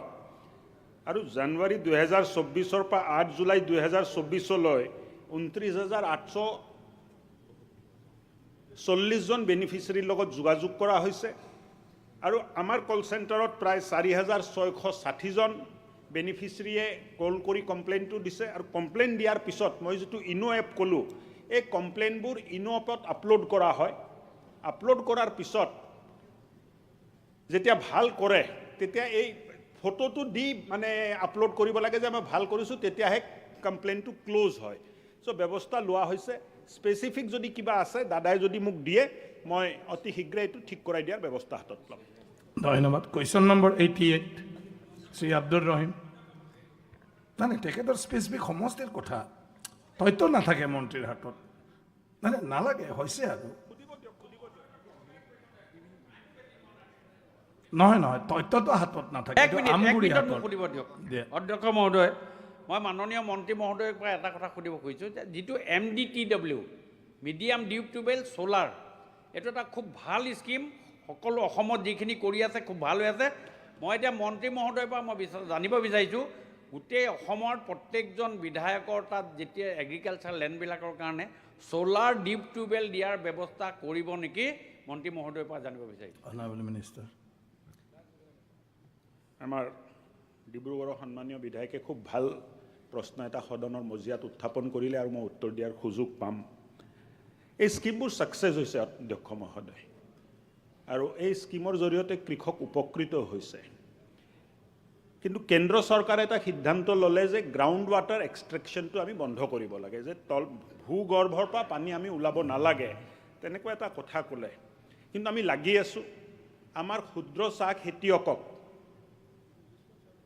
নিবনুৱা আমাৰ যুৱকে ক্ষুদ্ৰ চাহ খেতি কৰি সেলফ এমপ্লয়মেণ্ট কৰিছে আৰু অসমৰ অৰ্থনীতিত নিজৰ অৱদান আগবঢ়াইছে আনকি বেলেগকো সংস্থাপন দিছে চ' এই স্কিমটো অসমৰ ক্ষেত্ৰত প্ৰয়োজন বুলি আজি ৰাতিপুৱা মই বিভাগৰ স্পেচিয়েল চিফ ছেক্ৰেটাৰীৰ লগত কথা পাতিছোঁ আমি টেক আপ কৰি আছোঁ মই দিল্লীত যাওঁতেও আমাৰ কেন্দ্ৰীয় মন্ত্ৰী CR পাটিল চাহাবৰ লগতো মোৰ মিটিং হ'ল তাতেও মই এই প্ৰতিবেদনটো দিছোঁ যে অসমত ডিপৱেলটো দিয়ক কৃষক ৰাইজৰ কাৰণেও দিয়ক ক্ষুদ্ৰ চাহ খেতিয়কৰ কাৰণেও দিয়ক আমাৰ গ্ৰাউণ্ড ৱাটাৰ ইউটিলাইজেশ্যন মাত্ৰ 13% আছে বাহিৰত যিটো 45% 50% আছে তাৰ তুলনাত আমাৰ 13% আছে আৰু আমাৰ তাত floor irrigation lift irrigation successful নহয় অধ্যক্ষ মহোদয় কাৰণটো হ'ল খৰালি মাহত নদীত পানী নাথাকে আৰু বাৰিষাৰ সময়ত বানপানী হয় নদী গতিপথ সলনি হয় আৰু নহ'লে এই স্কিমটো ডেমেজ হৈ যায় নহ'লে বালিচৰ উঠি যায় চ' আমাৰ এটা পিকুলিয়াৰ প্ৰব্লেম আছে আৰু এই প্ৰব্লেমবোৰ কেনেকৈ আমি ইয়াৰ পৰা ওলাই আহিব পাৰোঁ তাৰ কাৰণে IIT-কো আমি মানে কামটো দিছোঁ যে আপোনালোকে অনুসন্ধান কৰি আমাক দিয়ক যে কোনটো প্ৰক্ৰিয়া আৰু পদ্ধতিত অসমত ডাঙৰ প্ৰকল্পবোৰ আমি ছাকচেছ কৰিব পাৰিম ডিপ টিউবৱেল এনচাৰ নহয় ইৰিগেশ্যনৰ কাৰণে ডিপ টিউবৱেল এনচাৰ নহয় ডাঙৰ প্ৰকল্প আমাক লাগিব কিন্তু এই ডাঙৰ প্ৰকল্প কেনেকৈ হ'ব পাৰে ক'ত হ'ব পাৰে মুখ্যমন্ত্ৰী ডাঙৰীয়াও সিদিনা ক'লে যে ভূটানৰ পৰা অহা নদীবোৰ যদি আমি ইউটিলাইজ কৰিব পাৰোঁ জলসিঞ্চনৰ কাৰণে বাঢ় নিয়ন্ত্ৰণৰ কাম হ'ব আৰু জলসিঞ্চনৰো কাম হ'ব চ' এই গোটেই প্ৰক্ৰিয়াৰ ওপৰত আমি কাম কৰি আছোঁ আৰু মই ভাবোঁ যে ডিচেম্বৰৰ ভিতৰত এটা ভাল প্ৰতিবেদন আমি মুখ্যমন্ত্ৰী ডাঙৰীয়ালৈ দিব পাৰিম আৰু তাত এই MDWৰ কাৰণে মই লাগি আছোঁ দাদা চিন্তা নকৰিব আপোনাৰ মাধ্যমত মই সদনক আশ্বস্ত কৰিব খুজিছোঁ এই স্কিমৰ কাৰণে আমি লাগি আছোঁ মুখ্যমন্ত্ৰী ডাঙৰীয়াক মানে আমি ৰিকুৱেষ্ট কৰিছোঁ তেখেতেও কথা পাতিব আৰু যিমান পাৰোঁ আমি চেষ্টা কৰি আনাৰ কাৰণে চেষ্টা কৰিম আৰু যদি আহে ডিব্ৰুগড়তো ভালকৈ দিয়া আছে ঠিক আছে question number 88 Shri Abdur Rahim honourable minister উত্তৰ সদনৰ মজিয়াত দিয়া আছে অধ্যক্ষ মহোদয় সাপ্লিমেণ্টাৰী মাননীয় ৰাজহুৱা আৰু দুৰ্যোগ ব্যৱস্থাপনা মন্ত্ৰী ডাঙৰীয়াই উত্তৰটো দিছে যে মই সুধিছিলোঁ 2021 পৰা 24 চনলৈকে আমাৰ বৰপেটা জিলাত কিমান ৰাস্তা ঘাট পশুধন বা অন্যান্য সম্পত্তিৰ ক্ষয় ক্ষতি হৈছে আৰু ইয়াৰ প্ৰতিকাৰৰ কাৰণে চৰকাৰে কি ব্যৱস্থা লৈছে আপোনাৰ তথ্যত স্যাৰ এটা আপুনি নিজেই তথ্য দিছে যে 2021-22ত মোৰ বৰপেটা বিধানসভা সমষ্টিত 18টা ৰাস্তা ক্ষতি হোৱা বুলি দেখুৱাইছে আৰু এনেকৈ যদি আমি প্ৰত্যেকটো বৰপেটা জিলাৰ সমষ্টিৰ টোটাল কাউণ্ট কৰোঁ ছাৰ 160টা ৰাস্তা ডেমেজ হোৱা বুলি আপুনি দিয়া তথ্যমতে প্ৰকাশ পাইছে কিন্তু পৰিতাপৰ বিষয় চেংচন কৰিছে মাত্ৰ 46টা না 160ৰ ভিতৰত গতিকে মোৰ এটা প্ৰশ্ন হ'ল ছাৰ এইবাৰ ছাৰ আমাৰ বৰপেটা জিলাত আৰু বেছি বানপানীত হৈছে আৰু আমাৰ প্ৰত্যেকটো সমষ্টিতে বহুত ৰাস্তা ঘাটৰ ক্ষতি হৈছে ছাৰ, বিস্তৰভাৱে ক্ষতি হৈছে। মোৰ সমষ্টিতেই তথ্য আপুনিয়ে দিছে ছাৰ, 51টা ৰাস্তা 24 চনত ক্ষতি হোৱা বুলি আহিছে, হুৱেৰাছ এইটোৰ সংখ্যা ছাৰ প্ৰায় 100। মই ছাৰ বহুত কষ্ট কৰি গাঁৱৰ গোটেই ৰাস্তাবোৰৰ নাম লৈ SDCক দি পেলাই জিঅ'টেক কৰাই আমাৰ জিলা উপায়ুক্তক আয়ুক্তৰ তাতে জমা কৰাৰ পিছতো আধাখিনি নাই। মই ভাবোঁ আমাৰ অন্যান্য সমষ্টিবোৰতো বৰপেটা জিলাত একেই কথা হৈছে। এতিয়া মোৰ প্ৰশ্নটো হৈছে ছাৰ, 2021-22ত যি 160টাৰ ভিতৰত মাত্ৰ 46টা আপুনি চেংচন কৰিলে, কিন্তু পৰিতাপৰ বিষয় 2000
22-23ত আমাৰ বৰপেটা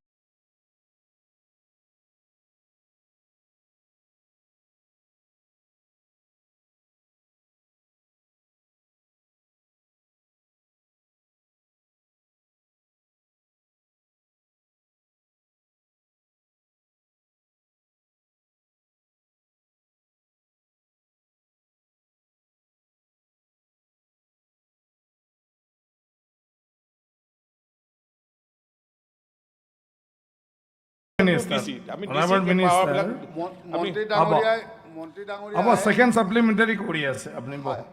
অনাৰেবল মিনিষ্টাৰ, মন্ত্ৰী ডাঙৰীয়া যিটো উত্তৰ দিছে ছাৰ, আমি বাস্তৱটো সকলোৱে জানো। আপুনি মই উদাহৰণটো দিলোঁ যে 2021-22ত 160টাৰ ভিতৰত মাত্ৰ 46 ৰাস্তা চেংচন কৰিছে, আৰু এতিয়া আপুনি ছাৰ যিটো তথ্য দিলে যে এইবিলাক ৰাস্তা যিখিনি PWDৰ পৰে, PWD ডিপাৰ্টমেণ্টে ছাৰ্ভে কৰি হয়তো তেওঁলোকে কৰিব, কিন্তু ইয়াৰ 90%ৰ ওপৰৰ ৰাস্তা ছাৰ গাঁৱৰ ৰাস্তা, DRDৰ ৰাস্তা। আৰু ইয়াতে ছাৰ পৰিতাপৰ বিষয়, আমাৰ MGNৰেগাৰ পৰাও এই ৰাস্তাবোৰ আমি কৰিব নোৱাৰোঁ ছাৰ, মাটিৰ কাম কৰিব নিদিয়ে। অনগয়িং দেখায় 20টাতকৈ বেছি প্ৰায় প্ৰত্যেকটো পঞ্চায়তে, কাৰণ সেইটো অনগয়িঙৰ এটা ছাৰ কাহিনী আছে। আপোনালোকে জানে ছাৰ, ফিজিকেলি কাম কমপ্লিট, চৰকাৰী মেটেৰিয়েলছৰ পইচা দিয়া নাই, অনগয়িং দেখুৱাই কুৱেশ্যনটো কৰক, টাইম নাই, কুৱেশ্যনটো কৰক। কুৱেশ্যনটোৱে কৰি আছোঁ ছাৰ, বাস্তৱ কথাটো ছাৰ বুজাই নক'লে উত্তৰটো এপ্ৰপ্ৰিয়েট নাহিব ছাৰ। আমি বছৰ বছৰ আমি এনেকৈ ক্ষতিগ্ৰস্ত সন্মুখীন হৈ যাম। সেইকাৰণে মই মহোদয়ক অনুৰোধ কৰিছোঁ আপোনাৰ জৰিয়তে যে কেন্দ্ৰীয় চৰকাৰে এইবাৰ খহনীয়া প্ৰতিৰোধৰ কাৰণে বা বানপানী নিয়ন্ত্ৰণৰ কাৰণে যি 500 কোটি টকা অনুদান আগবঢ়াইছে বুলি আপুনি জনাইছে, গতিকে কি নীতিৰে এই টকাখিনি ব্যয় কৰাৰ কাৰণে নিৰ্দেশনা দিছে সেইটো আমাক ক'ব লাগে।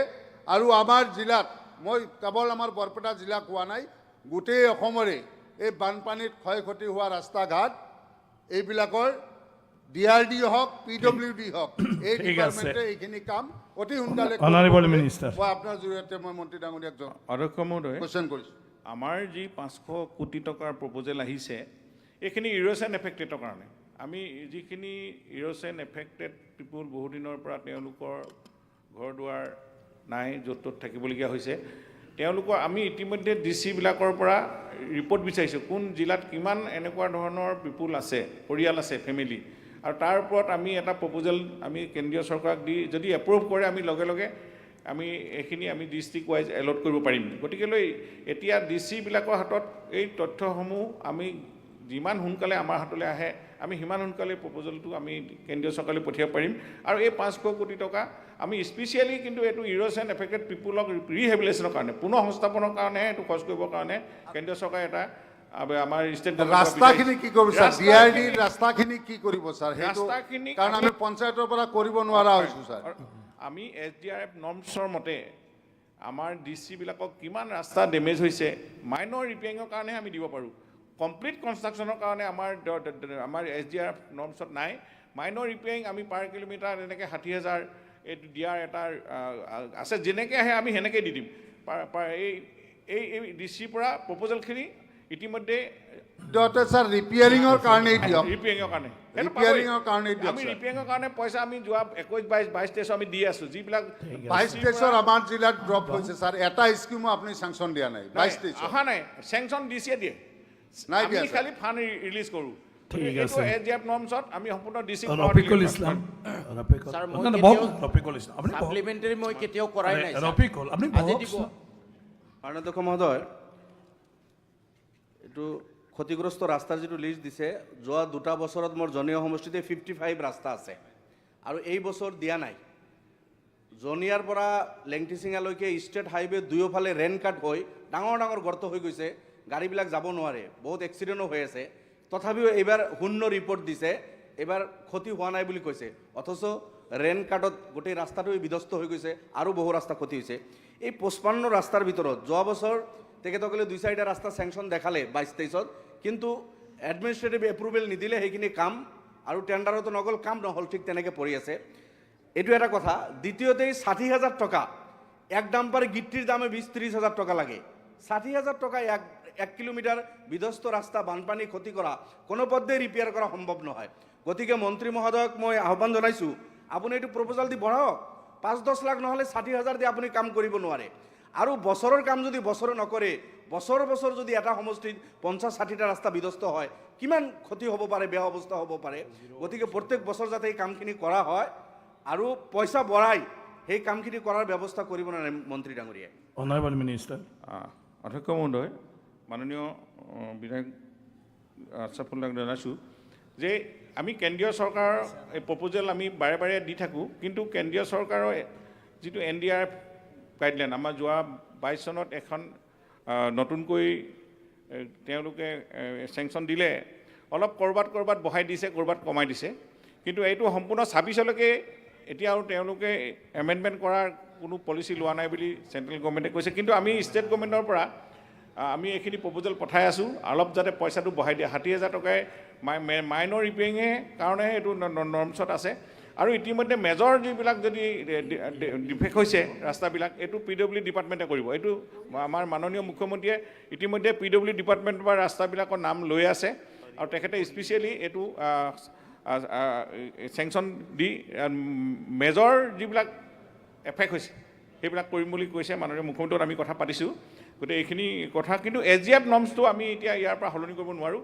DC-বিলাকৰ পৰা যেনেকৈ আহে আমি সেই SDRF নৰ্মছৰ গাইডলাইন মতে আমি যি দিব লাগে, প্ৰপ'জেল অহাৰ লগে লগে আমি লগে লগে এৰি দিম। ধন্যবাদ। ধন্যবাদ ছাৰ। জাকিৰ ছাৰ মইতো আজিলৈ ছাপ্লিমেণ্টাৰী কৰাই নাই ছাৰ। এইটোৰ লগত কথা নাই না, বহক। নাই মোকতো আনৰিলিভেণ্ট কথা ক'ব নালাগে এছেম্বলিত, বহক। আপুনি জানে নে যে ছাপ্লিমেণ্টাৰী অধ্যক্ষ ডাঙৰীয়া, আজিলৈ ছাপ্লিমেণ্টাৰী প্লিজ। অধ্যক্ষ ডাঙৰীয়া, মাননীয় মন্ত্ৰী ডাঙৰীয়াই জিলা আয়ুক্তৰ কথা কৈছে যে ডিচিসকলে চেংচন দিয়ে বা ডিচিসকলে যি পঠায় তেওঁলোকে চেংচন দিয়ে, কিন্তু আপোনাৰ জৰিয়তে মাননীয় মন্ত্ৰী ডাঙৰীয়াৰ প্ৰতি আহ্বান জনাম, প্ৰত্যেক বছৰ বানপানীৰ পিছত ডিচিৰ ফালৰ পৰা এটা লিষ্ট তৈয়াৰ কৰি PWD, ৱাটাৰ ৰিচোৰ্চ, বিভিন্ন ডিপাৰ্টমেণ্ট, সকলো ডিপাৰ্টমেণ্টৰ ক্ষয় ক্ষতিৰ এটা তালিকা মন্ত্ৰী ডাঙৰীয়ালৈ পঠিয়াই দিয়ে, ডিপাৰ্টমেণ্টলৈ পঠিয়াই দিয়ে। কিন্তু প্ৰত্যেক বছৰ তালিকা পঠাই দিয়াৰ পিছত যি ধৰণে ফাণ্ড পাব লাগে জিলাসমূহে, সমষ্টিসমূহে বা ক্ষয় ক্ষতিৰ কাৰণে যিসমূহ ফাণ্ড পাব লাগে নাপায়।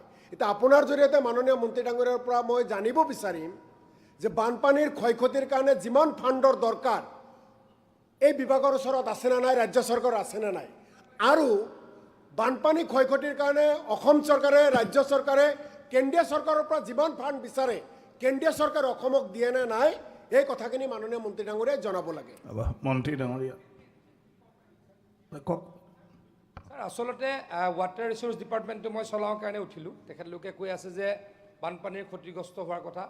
ছাৰ, SDRFৰ টকাখিনিতো এইটো আছেই, আৰু ছাৰ আমি অসম চৰকাৰৰ পৰা আমি কোনো কামত ৰখি থকা নাই। আজি পৰহি দিনাখন মই ডিটেইলছত গৈছিলোঁ ছাৰ, আৰু কোনোৱে ক'ব পৰা নাই কোনো ডিষ্ট্ৰিক্টত পইচা দিয়া নাই বুলি। ছাৰ, কি হয়, PWD বিভাগেও মানে গড়কাপ্তানি বিভাগেও এই ইমিডিয়েট ৰাস্তা বনাই দিয়ে। ৱাটাৰ ৰিচোৰ্চে ছাৰ যিমানখিনি পাৰোঁ আমি ইৰোজন এফেক্ট এৰিয়া কাম কৰোঁৱেই। গতিকে ছাৰ, অকল SDRF বুলি নহয়, আমি ষ্টেট গভৰ্ণমেণ্টেও আমাৰ SOPD পুঁজিৰ পৰা ৰাস্তা ৰিপেয়াৰিং কৰাই হওক, গৰাখহনীয়া প্ৰতিৰোধ কৰাই হওক, কামখিনি ছাৰ কৰি আছোঁ। কিন্তু এটা কথা মই ক'ব পাৰোঁ ছাৰ, আজিকালি ক'তো ছাৰ ৰিলিফ ডিষ্ট্ৰিবিউশ্যনত কোনো দুৰ্নীতিৰ বাতৰি অহা নাযায়, নুশুনে ছাৰ। আগতে ছাৰ আমি কি শুনো, অমুকত চাউল হৰলুকি হ'ল, গাঁৱৰ ৰাস্তা সম্পূৰ্ণৰূপে বিধ্বস্ত, তেনেকুৱা আছিল। আজিকালি নহয় নহয়, গাঁৱৰ ৰাস্তা সম্পূৰ্ণৰূপে বিধ্বস্ত। Question number over. এতিয়া item number 2 point of order sir. Sir, point of order 300 sir. এটা তাকৰীয়া কুৱেশ্যনৰ উত্তৰ। Sir, point of order 300 point of order sir, এটা পইণ্ট অফ অৰ্ডাৰ দিয়ক sir. Honourable Shri Aminul Islam, sir, this short notice question. Rule 300 আৰে এটা ভালকৈ কওক না, জেণ্টেলি কওক, বহক। ঠিক, দুইজনে বহকচোন, দুইজনে বহক। ইমান ইনডিচিপ্লিন হ'লে কেনেকৈ হ'ব? এতিয়া পইণ্ট অফ অৰ্ডাৰ কি ক'ব খুজিছে কওক। স্যাৰ, আন্ডাৰ ৰুল 300 প্ৰশ্ন নম্বৰ 88, এই প্ৰশ্ন নম্বৰত উত্তৰত কোৱা হৈছে 2020, 21, 22, 23, 24 এই তিনিটা বছৰত বৰপেটা জিলাত 497.97 হেক্টৰ মাটি গৰাখহনীয়াত জাগ হৈছে, কিন্তু তাৰ তলৰ উত্তৰতে কোৱা হৈছে গৃহহীন হোৱা পৰিয়ালৰ সংখ্যা মাত্ৰ 150। ছাৰ, এই উত্তৰটো সত্যৰ আধাৰত নহয়, এই উত্তৰটো তথ্যক বিকৃত কৰিছে আৰু তেওঁলোকে সঠিক তথ্য প্ৰদান কৰা নাই, যাৰ কাৰণে সদনত উত্থাপন কৰিলোঁ। আপোনাৰ বিহুতে ব্যৱস্থা কৰিলোঁ। ধন্যবাদ। ঠিক আছে, মন্ত্ৰী মহোদয় মাননীয় চাব।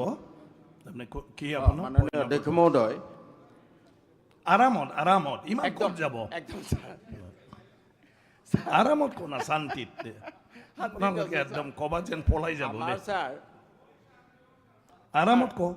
হয় ছাৰ, আমাৰ সদনখন পবিত্ৰ ছাৰ, ইয়াক ভুল পথে পৰিচালিত কৰিব নালাগে। যোৱা ক'ভিডৰ সময়ত বিশ্বনত যিসকল মানুহ ক'ভিডত মৰিছিলে, আমি সকলোৱে জানো তেওঁলোকক 4 লাখকৈ টকা দিছিলে। কোনটো কথাত আহিল আজিৰ হাউচত? এইটো SDRF ছাৰ, নহয়, SDRF নহয়, এইটো ডিবেট নহয়। আপুনি টু দি পইণ্ট কওক। আজিৰ যিটো ভুল হৈছে হাউচৰ সেইটোৱে লগত ক'ম মই। বিজনেছৰ লগত মানে SDRF চলি থকাত আপোনাৰ ক'ত আছে বিসংগতি? ছাৰ, মোৰ কুৱেশ্যনৰ এনচাৰ এটা দিছে, সেইটোকে যেনেকৈ আশ্ৰাফুলে কৈছে আপুনি তেনেকৈ কওকচোন। SDRF নৰ্মতে ক'ভিড ক'ৰ পৰা আহি গ'ল? ছাৰ, হা, নাই আপুনি আপোনাৰ পইণ্টছটো মাত্ৰ কওক।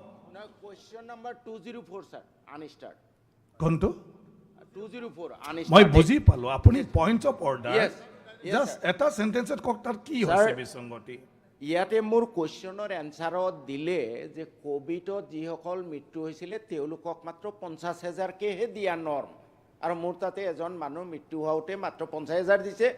আৰু এনেকুৱা মানে উত্তৰ দিবলৈ কেনেকৈ সাহস পালে ছাৰ যে ক'ভিডত মৰিলে মাত্ৰ 50,000 দিয়াহে? যিটো নিয়ম সেইটো দিছে আপোনাক ছাৰ, ছাৰ, নিয়ম 4 লাখ, নিয়মটো 4 লাখ ছাৰ। এই সদনত লিখিতভাৱে কেনেকৈ জনালে যে SDRFৰ পৰা মাত্ৰ হ'ব? 50,000 আপুনি লিখিত দি দিয়ক বিধানসভাত, আমি ডিপাৰ্টমেণ্টক পঠাম। এনেকুৱা ধৰণৰ নাই নাই, এতিয়া মই ইয়াত একো ডিচিশ্যন দিব নোৱাৰোঁ। কেনেকৈ পায় ছাৰ? আপুনি কুৱেশ্যন কৰিলে ক'ত হৈছে, আপুনি লিখক। মইতো আমিতো লিখিয়ে আছো স্যাৰ, আপনি নহয় এনেকৈ নহয় উত্তৰ দিবলৈ সাহস কেনেকে পায় স্যাৰ? নিয়মতে যাব, এটা কুৱেশ্যন আৱাৰ অভাৰ 50,000 এটা টকা শৰ্ট দিয়ে নটিছ বুলি কুৱেশ্যন norms বুলি ইয়াতে অনাৰেবল written দিলে। Member Aminul Islam, honourable minister. Sir মোৰো এটা পইণ্ট অফ অৰ্ডাৰ সদনত স্যাৰ, উত্তৰ দাখিল কৰিছোঁ। এটা পইণ্ট অফ অৰ্ডাৰ স্যাৰ, আমি এখন নটিচ দিছিলোঁ প্ৰিভিলেজ মোশ্যনৰ, এই বিষয়ে আপুনি জনালে ভাল পাম। আচ্ছা, প্ৰিভিলেজ মোশ্যনৰ যিটো আপুনি নটিচ দিছিলে তাত মানে বিষয়টো দিয়া নাই, অকল ৰুলটোহে উনুকিয়াইছে।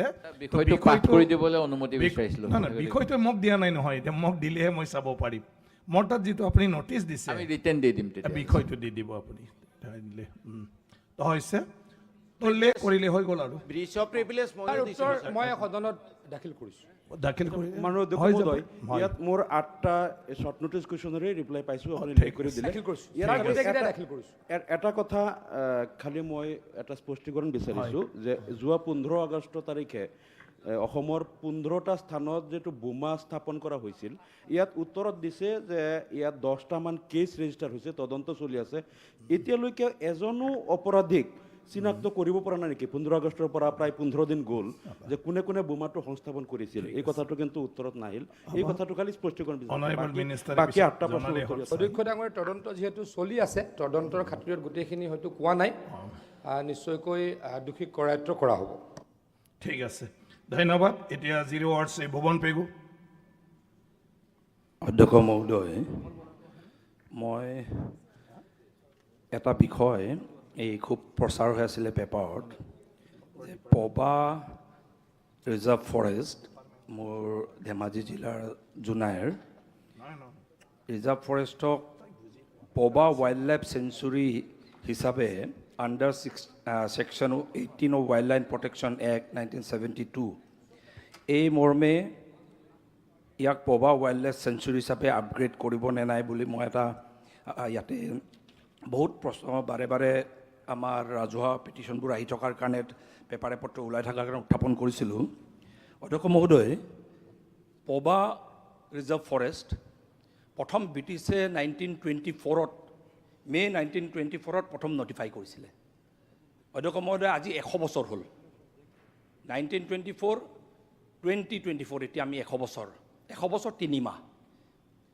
এইটো জোনাইৰ আমাৰ য'ত একেবাৰে নৰ্থ বেংক য'ত শেষ হয়, অধ্যক্ষ মহোদয়, নৰ্থ বেংক য'ত শেষ হয় অসমৰ, আৰু য'ত অৰুণাচল আৰম্ভ হয়, এই পবা আপোনাৰ যি ৰিজাৰ্ভ ফৰেষ্ট, এইটো নটিফাই হোৱাৰ পাছত তাৰ যিটো অঞ্চল, অধ্যক্ষ মহোদয়, খুব ইণ্টাৰেষ্টিং অঞ্চল। তাৰ অলপ আগত গ'লে আপুনি ডাইৰিং ৱাইল্ড লাইফ চেঞ্চুৰী পাব অৰুণাচলত। তাৰ কাষত আপুনি জাষ্ট ব্ৰহ্মপুত্ৰটোৰ চাপৰিটো পাৰ হ'লে আপোনাৰ ডিব্ৰু চৈখোৱা নেশ্যনেল পাৰ্ক পাব।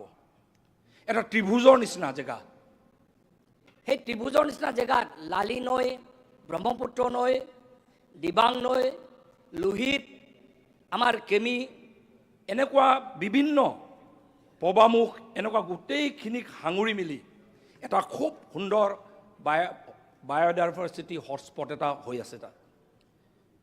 ইয়াত অধ্যক্ষ মহোদয়, বিভিন্ন ধৰণে সময়ে সময়ে আমাৰ এটা আগৰ পৰা পুৰণা ডিমাণ্ড আছিলে, এই পবা ৰিজাৰ্ভ ফৰেষ্ট যদি ধ্বংস হৈ যায়, জোনাই মহকুমা ধ্বংস হৈ যাব অধ্যক্ষ মহোদয়। আৰু এইটো আমাৰ ৰক্ষা কৱচ আছিলে। আৰু মই আজি আপোনাৰ মাধ্যমেৰে সদনত অসম চৰকাৰৰ জলসম্পদ বিভাগক মই ধন্যবাদ জ্ঞাপন কৰিম। লাহে লাহে লাহে 10,000 হেক্টৰ আছিলে, 6,000 মানে 7,000 হেক্টৰলৈ বাকী 3,000 হেক্টৰ যা গৈছিলে নদীত, লালি নদীত, খহনীয়াত। কিন্তু যোৱা 4 বছৰ আৰু বিশেষকৈ যোৱা 3 বছৰ জলসম্পদ বিভাগৰ তৎপৰতাত এতিয়া বেংক ষ্টেবিলাইজ হৈ গৈছে, গোটেই লালি নদীৰ বেংক ষ্টেবিলাইজ হৈ এতিয়া চাপৰি ওলাইছেগৈ অধ্যক্ষ মহোদয়। আৰু ব্ৰহ্মপুত্ৰ আৰু লালি নদী, চিয়াং নদী কেনেকৈ বেংক ষ্টেবিলাইজ কৰিব পাৰি, গৰাখহনীয়া কেনেকৈ ৰোধ কৰিব পাৰি, কোনোবাই যদি কেছ ষ্টাডি কৰিব আহে, ক'ৰবাৰ পৰা যদি আহে, এক্সপাৰ্ট আহে, মই ভাবোঁ অধ্যক্ষ মহোদয়, আপোনাৰ মাধ্যমেৰে এপিল জনাইছোঁ, ইমান সুন্দৰভাৱে বেংক ষ্টেবিলাইজ হৈ গৈছে অধ্যক্ষ মহোদয়। এতিয়া তাত চাপৰি ওলাইছে। তাৰ ওপৰঞ্চি কব চাপৰি যিটো আছিলে লগত সংলগ্ন, তাত 9,000 হেক্টৰ আছিলে। এই 9,000 হেক্টৰ এতিয়া আগত এনক্ৰচমেণ্ট আছিলে, এভেকশ্যন হৈ গ'ল। এতিয়া এভেকশ্যন হোৱাৰ পাছত এনক্ৰচমেণ্ট হাতৰি যোৱাৰ পাছত 9,000 হেক্টৰ দুটা লগ খুৱাই দিলে 60,000 হেক্টৰ এৰিয়া আছে। এইটোক যদি আমি আপগ্ৰেড কৰিব পাৰোঁ অধ্যক্ষ মহোদয়, জাষ্ট কিয় এইটো ৰিজাৰ্ভ ফৰেষ্টটোক ৱাইল্ড লাইফ চেঞ্চুৰী কৰিব লাগে জাষ্ট এটা উদাহৰণ দিব বিচাৰিছোঁ তাৰমানে নেচাৰ্ছ বেকন এজন NGO আৰু আমাৰ ফৰেষ্ট ডিপাৰ্টমেণ্টে যেতিয়া ছাৰ্ভে কৰিছিলে 200 species of bird 37 species of mammals and reptiles তাৰপাছত কৈছে যে 15 species of non human primates found in India Assamese macaque pigtail monkey, slow loris are the living in POBA. These primates are described as endangered species in the Red Book of Zoological Survey of India. আর বিভিন্ন জন্তু আৰু যেতিয়া এইটো যদি অধ্যক্ষ মহোদয় just 30 second এতিয়াৰ সময়ত আপুনি দেখিছে কেনেকুৱা এটা ক্লাইমেট চেঞ্জ গ্ল'বেল ৱাৰ্মিং কেনেকুৱা এটা বিধ্বস্ত চব জেগাত হৈ আছে এতিয়া সময়ত মই ভাবোঁ অধ্যক্ষ মহোদয় যিটো আমি গছ ৰুব চেষ্টা কৰিছোঁ মই মুখ্যমন্ত্ৰীক ধন্যবাদ জ্ঞাপন কৰিছোঁ 3 কোটি গছ ৰুম কিন্তু যিটো বাকী আছে অলপ হ'লেও বাকী আছে সেইটো সংৰক্ষণ কৰি জীৱ জন্তুৰ কাৰণে প্ৰটেকশ্যন কৰাৰ কাৰণে আমাৰ এটা দায়িত্ব আছে আমি মানৱ সমাজ হিচাপে দায়িত্ব এটা আছে মই আজি মন্ত্ৰী মহোদয়ক আৰু অসম চৰকাৰক অনুৰোধ জনাইছোঁ পবা ৰিজাৰ্ভ ফৰেষ্টক ৱাইল্ড লাইফ চেঞ্চুৰী হিচাপে আপগ্ৰেড কৰি দিব লাগে এইটো ৰাইজৰ ডিমাণ্ড আমাৰ সংস্থা আমাৰ TMPK মিচিং জাতীয় সংগঠন আমাৰ ছেভ পবা ৰেইন ফৰেষ্ট বুলি সংস্থা আছে ৰাইজৰ ডিমাণ্ড এইটো মানি ল'ব লাগে বুলি আজি মই উত্থাপন কৰিছোঁ মাননীয় অধ্যক্ষ মহোদয় আমাৰ সন্মানীয় সদস্য ভুৱন পেগু ডাঙৰীয়াই দিয়া নটিছখন যোৱাকালি পাইছিলোঁ আৰু পোৱাৰ পিছতে মই মাননীয় মুখ্যমন্ত্ৰীৰ লগত এই সম্পৰ্কত আলোচনা কৰিছিলোঁ গতিকে মই তাৰ আগতে মুখ্যমন্ত্ৰী ডাঙৰীয়াই মোক কথাখিনি যেতিয়া তেওঁক অৱগত কৰিছিলোঁ আৰু এই পভা যিখন বনাঞ্চল এই বনাঞ্চলখন ৰক্ষা কৰাটো পেগু ডাঙৰীয়াই কোৱাৰ নিচিনা এইটো চৰকাৰৰ এটা নৈতিক কৰ্তব্য হ'ব গতিকে প্ৰস্তাৱিত পভা অৰণ্যৰ মুঠ মাটিকালি আছে 257.29 বৰ্গ কিলোমিটাৰ ইয়াৰ পৰা সংৰক্ষিত বনাঞ্চলৰ মাটি 53.39 বৰ্গ কিলোমিটাৰ কবু চাপৰিৰ প্ৰস্তাৱিত সংৰক্ষিত বনাঞ্চলৰ মাটিকালি 2.8 বৰ্গ কিলোমিটাৰ আৰু নদী অঞ্চলৰ মাটিকালি 201.42 বৰ্গ কিলোমিটাৰ প্ৰস্তাৱিত অঞ্চলটোৰ ভূখণ্ড 3খন প্ৰধান নদী চিয়াং লোহিত আৰু দিবাঙৰ সংগমস্থলত অৱস্থিত এক অত্যন্ত ফ্ৰেজাইল পৰিৱেশ তন্ত্ৰ য'ত ৰাজ্যৰ নিম্নমুখী অঞ্চলসমূহৰ সামাজিক ৰাজনৈতিক আৰু পৰিৱেশগত সুৰক্ষাৰ বাবে সৰ্বোচ্চ স্তৰত সুৰক্ষাৰ প্ৰয়োজন কবু চাপৰিত প্ৰস্তাৱিত সংৰক্ষিত বনাঞ্চলখনত পলসুৱা ঘাঁহনি আছে আৰু নদীৰ পাৰত থকা বনাঞ্চলখন ডিব্ৰু চৈখোৱা ৰাষ্ট্ৰীয় উদ্যান আৰু জৈৱমণ্ডল সংৰক্ষিত অঞ্চলৰ সৈতে সংলগ্ন ব্ৰহ্মপুত্ৰ নদীৰ উত্তৰ আৰু দক্ষিণ পাৰৰ পৰা হাতী ইত্যাদি প্ৰজাতিৰ পৰম্পৰাগতভাৱে প্ৰব্ৰজন সুৰক্ষিত কৰাৰ বাবে এই চিয়াং নদীৰ উত্তৰ পূব দিশত 10 কিলোমিটাৰ দূৰত্বত অৱস্থিত পভা সংৰক্ষিত বনাঞ্চল অসমৰ উত্তৰ পূব প্ৰান্তত অৱস্থিত বন্য জীৱ জন্তুৰে সমৃদ্ধ এক জৈৱ বৈচিত্ৰ্যপূৰ্ণ বৰ্ষা অৰণ্য অধ্যক্ষ মহোদয় এইখন আমাৰ অসমৰ এখন ভাল ৰেইন ফৰেষ্ট আৰু বোধহয় অনলি ৰেইন ফৰেষ্ট এইখন গতিকে এইখন ৰক্ষণাবেক্ষণ দিয়াটো আমাৰ কৰ্তব্য নিশ্চয় আছে ডিৱেৰিং বন্যপ্ৰাণী অভয়াৰণ্যৰ কবু চাপৰি প্ৰস্তাৱিত সংৰক্ষিত বনাঞ্চল আৰু ডিব্ৰু চৈখোৱা ৰাষ্ট্ৰীয় উদ্যানৰ সৈতে ইয়াৰ সংযোগৰ বাবে ই জীৱ জন্তুৰ বিশেষকৈ হাতী পৰিভ্ৰমীৰ পথত এক গুৰুত্বপূৰ্ণ ভূমিকা পালন কৰে ৰাজ্যখনৰ পানপুৰ কাজিৰঙাৰ পিছত ব্ৰহ্মপুত্ৰ নদীৰ উত্তৰৰ পৰা দক্ষিণ পাৰলৈ হাতীৰ এইটো দ্বিতীয় পথ হাতী ডিৱেৰিং অভয়াৰণ্যৰ পৰা কবু চাপৰিলৈ আৰু ডিব্ৰু চৈখোৱা ৰাষ্ট্ৰীয় উদ্যানলৈ প্ৰব্ৰজন কৰে প্ৰায় 70-80টা হাতীৰ জাক এটা বিভিন্ন সময়ত নদী পাৰ হৈ উত্তৰৰ পৰা দক্ষিণলৈ প্ৰব্ৰজন কৰে কিন্তু এই প্ৰব্ৰজন কৰা হাতীবিলাকে প্ৰায় গোটেই বছৰ জুৰি এই পথটো ব্যৱহাৰ কৰে বিভিন্ন প্ৰজাতিৰ পৰা পভা সংৰক্ষিত বনাঞ্চলৰ পৰা পোৱা যায় ইয়াৰ প্ৰধান প্ৰজাতি হৈছে লাজুকী বান্দৰ টুপিমূৰীয়া বান্দৰ প্ৰধানকৈ পোৱা যায় স্তন্যপায়ী প্ৰজাতিৰ ভিতৰত বন গাহৰিৰ অন্যতম। ইয়াৰ প্ৰায় 45টা প্ৰজাতিৰ চৰাই আৰু সৰীসৃপ পোৱা যায়। চিয়াং আৰু লোহিত নদীৰ সংগমস্থলত ইয়াত কেইবাটাও প্ৰজাতিৰ মূল্যৱান মাছো পোৱা যায়। পভা সংৰক্ষিত বনাঞ্চলৰ বিভিন্ন প্ৰজাতিত অৰ্কিডৰ কাৰণেও আকৰ্ষণীয়। গতিকে অধ্যক্ষ মহোদয়, মই এতিয়া মাননীয় মুখ্যমন্ত্ৰীৰ লগত কালি এই কথাটো পাতিছিলোঁ আৰু মাননীয় মুখ্যমন্ত্ৰীয়ে এইটো কথা এগ্ৰী কৰিছে। গতিকে ভুৱন ৰেগু ডাঙৰীয়াই আজি শুনি সুখ পাব, আপুনিও শুনি সুখ পাব যে এইখন আমি ৱাইল্ড লাইফ চেংচুৰী হিচাপে আমি পভা অভয়াৰণ্যক আমি কৰিম। ধন্যবাদ। গতিকে মুখ্যমন্ত্ৰী ডাঙৰীয়াই এগ্ৰী কৰিছে আৰু মুখ্যমন্ত্ৰী ডাঙৰীয়াৰ যিটো তেওঁৰ কথা, তেওঁ যিটো সিদ্ধান্ত, সেই সিদ্ধান্ত মৰ্মে পভা অৰণ্যক আমি ৱাইল্ড লাইফ চেংচুৰী হিচাপে আমি ঘোষণা কৰিম। আৰু এতিয়া ইয়াৰ পিছতে কাম আৰম্ভ হ'ব। এইটো ঠিক আছে। অধ্যক্ষ মহোদয়, কমচে কম ধন্যবাদটো দিব দিয়ক। ধন্যবাদ অধ্যক্ষ মহোদয়, আপুনি মুখ্যমন্ত্ৰী ডাঙৰীয়াক আৰু আমাৰ মন্ত্ৰী ছিনিয়ৰ মোষ্ট মন্ত্ৰী চন্দ্ৰমোহন পাটোৱাৰী ডাঙৰীয়াক আজি একদম হিয়া উজাৰি ধন্যবাদ দিছোঁ জোনাইবাসী। ধন্যবাদ। শ্ৰী আসিফ মহম্মদ। মাননীয় অধ্যক্ষ মহোদয়, যোৱা দুদিন আগতে বাতৰি কাকতত মৰিগাঁও জিলাৰ এটা নিউজ প্ৰকাশ হৈছে। তাতে লিখিছে, মৰিগাঁও জিলা পৰিষদৰ পূৰ্বৰ বিত্তীয় অনিয়ম উদঙালে বৰ্তমানৰ মুখ্য কাৰ্যবাহী বিষয়াই। মাননীয় অধ্যক্ষ মহোদয়, মৰিগাঁও জিলা পৰিষদত এক সূত্ৰই প্ৰকাশ কৰা অনুসৰি মৰিগাঁও জিলা পৰিষদৰ কাৰ্যালয়ত মৰিগাঁও জিলা পৰিষদৰ 2014 চনৰ DDP ফাণ্ডৰ সুদ পুঁজিৰ 35,80,000 টকা ক্ষেত্ৰত এই বিত্তীয় অনিয়ম সংঘটিত হৈছে। সূত্ৰটোৱে প্ৰকাশ কৰা অনুসৰি উক্ত পুঁজি 2023 বৰ্ষৰ মৰিগাঁও জিলা পৰিষদৰ কাৰ্যালয়ৰ তলৰ মহলাৰ সভাকক্ষ মেৰামতি আৰু উন্নতীকৰণৰ ব্যয় হোৱা বুলি সংশ্লিষ্ট মহলে প্ৰকাশ কৰিছে। যদিও কোনো ধৰণৰ প্ৰাক্কলন নোহোৱাকৈ উক্ত পুঁজি ব্যয় কৰা হৈছে।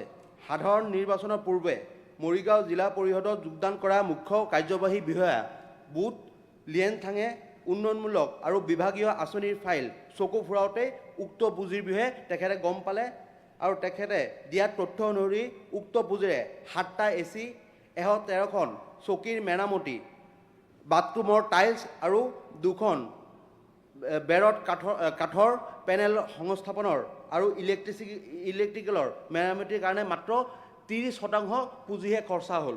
মাননীয় অধ্যক্ষ মহোদয়, ইয়াৰ জৰিয়তে মই কিছুমান তথ্য আনিছোঁ। এই তথ্যমতে আপোনাৰ বদন শৰ্মা নামৰ এজন ব্যক্তিয়ে যোৱা জুলাই মাহত 2024 জুলাই মাহত RTI কৰিছিলে। এই RTI তেখেতে আছামি দিছিলে CEO মৰিগাঁও জিলা পৰিষদ, JE মৰিগাঁও জিলা পৰিষদ, একাউণ্টেণ্ট মৰিগাঁও জিলা পৰিষদ আৰু এক্ৰেডিটেড ইঞ্জিনিয়াৰ আৰু কম্পিউটাৰ সহায়কক। আৰু এই RTI যিটো তথ্য ওলাইছে, তথ্যমতে 36 লাখ টকাৰ 14 ফাইনেন্সৰ 36 লাখ টকাৰ যিটো পুঁজি আছিলে, পুঁজিত কোনো প্ৰাক্কলন নোহোৱাকৈ, কোনো এষ্টিমেট নবনোৱাকৈ এই পুঁজি নীতি বহিৰ্ভূতভাৱে খৰচ কৰিছে। আৰু যিটো মাষ্টাৰ ৰুল আছিলে, তাত কোনো ধৰণৰ বৰ্ষ বা মাহ লিখা নাই। যিটো চেক আছে, সেই চেকখনত ইছ্যু ডেটো নাই। তাৰপিছত তেখেতে যিকেইজন আছামী দিছিলে, তাৰ ভিতৰত এজন আছামী ৰাম প্ৰকাশ শইকীয়া, তেখেত হ'ল কনিষ্ঠ অভিযন্তা JE মৰিগাঁও জিলা পৰিষদ। তেখেতে মৰিগাঁও থানাত গৈ পেলাই এটা এজাহাৰ দিলে। এই এজাহাৰত তেখেতে লিখিলে যে তেখেতৰ অনুমতি সাপেক্ষে তেখেতে নজনাকৈ জালি চহী কৰি এইখিনি পইচা বিনা এষ্টিমেট নবনাই এইখিনি পইচা ব্যৱহাৰ কৰা হৈছে। এই কথাটো ৰামপ্ৰসাদ শইকীয়াই মৰিগাঁও থানাত এজাহাৰো দিলে আৰু জিলা পৰিষদত খবৰ দিলে। তাৰপিছত আপোনাৰ পুলিচে আপোনাৰ যেতিয়া কেছ দিলে, কেছ দিয়াৰ পিছত পুলিচ 3বাৰ গ'ল। যোৱাৰ পিছত কিছুমান বস্তু জিলা পৰিষদৰ পৰা চিজ কৰিলে। তাৰ ভিতৰত আছিলে number of bill voucher of BM enterprise, 3 number of bill voucher of numeric enterprise, 3 copies of payment register, 1 resolution copy, 5 number of master roll, 1 complaint copy of Ramprasad Saikia and 1 RTI copy so' এইখিনি পোৱাৰ পিছত sir আৰু এটা চবতকৈ ডাঙৰ কথা হ'ল sir যিটো কনষ্ট্ৰাকশ্যন কমিটি বনাইছিলে আপোনাৰ সেই কনষ্ট্ৰাকশ্যন কমিটি বনিছিলে 23 মাৰ্চ 2023 তাত চেয়াৰমেন দিছে শ্ৰী বকুল মহন্ত যিজন জিলা পৰিষদৰ ওচৰত থকা এটা গেলামাল দোকানীক জিলা পৰিষদে চেয়াৰমেন বনাই থৈ কি সেইটো কনষ্ট্ৰাকশ্যন কমিটি চেয়াৰমেন বনাই থৈছে ছাৰ মৰিগাঁৱত আৰু মানুহ নাছিল নেকি ছাৰ যে সেনেকুৱা এজন মানুহক এজন গেলামালৰ দোকানী এজনক জিলা পৰিষদৰ ওচৰত থকা তেখেতক কনষ্ট্ৰাকশ্যন কমিটিৰ চেয়াৰমেন বনাই থয় গতিকে ছাৰ ইয়াৰ পৰা মই যিখিনি তথ্য জানো ছাৰ এখন চেয়াৰত আপোনাৰ 320 টকাকৈ লিখা হৈছে ভাউচাৰত যিটো মাত্ৰ 500 টকাও নহয় এই 35,40,40,000 টকা 36 লাখ টকাৰ যিটো আপোনাৰ বিত্ত আবণ্টন কৰা হৈছে তাৰ ভিতৰত মাত্ৰ 7-8 লাখ টকাহে খৰচা হৈছে গতিকে ইয়াৰ ওপৰত এতিয়াও কিয় তদন্ত হোৱা নাই সেইটো কথা মই মন্ত্ৰী মহোদয়ক সুধিব বিচাৰোঁ ইমান ডাঙৰ ঘটনা এইটো Honorable Minister.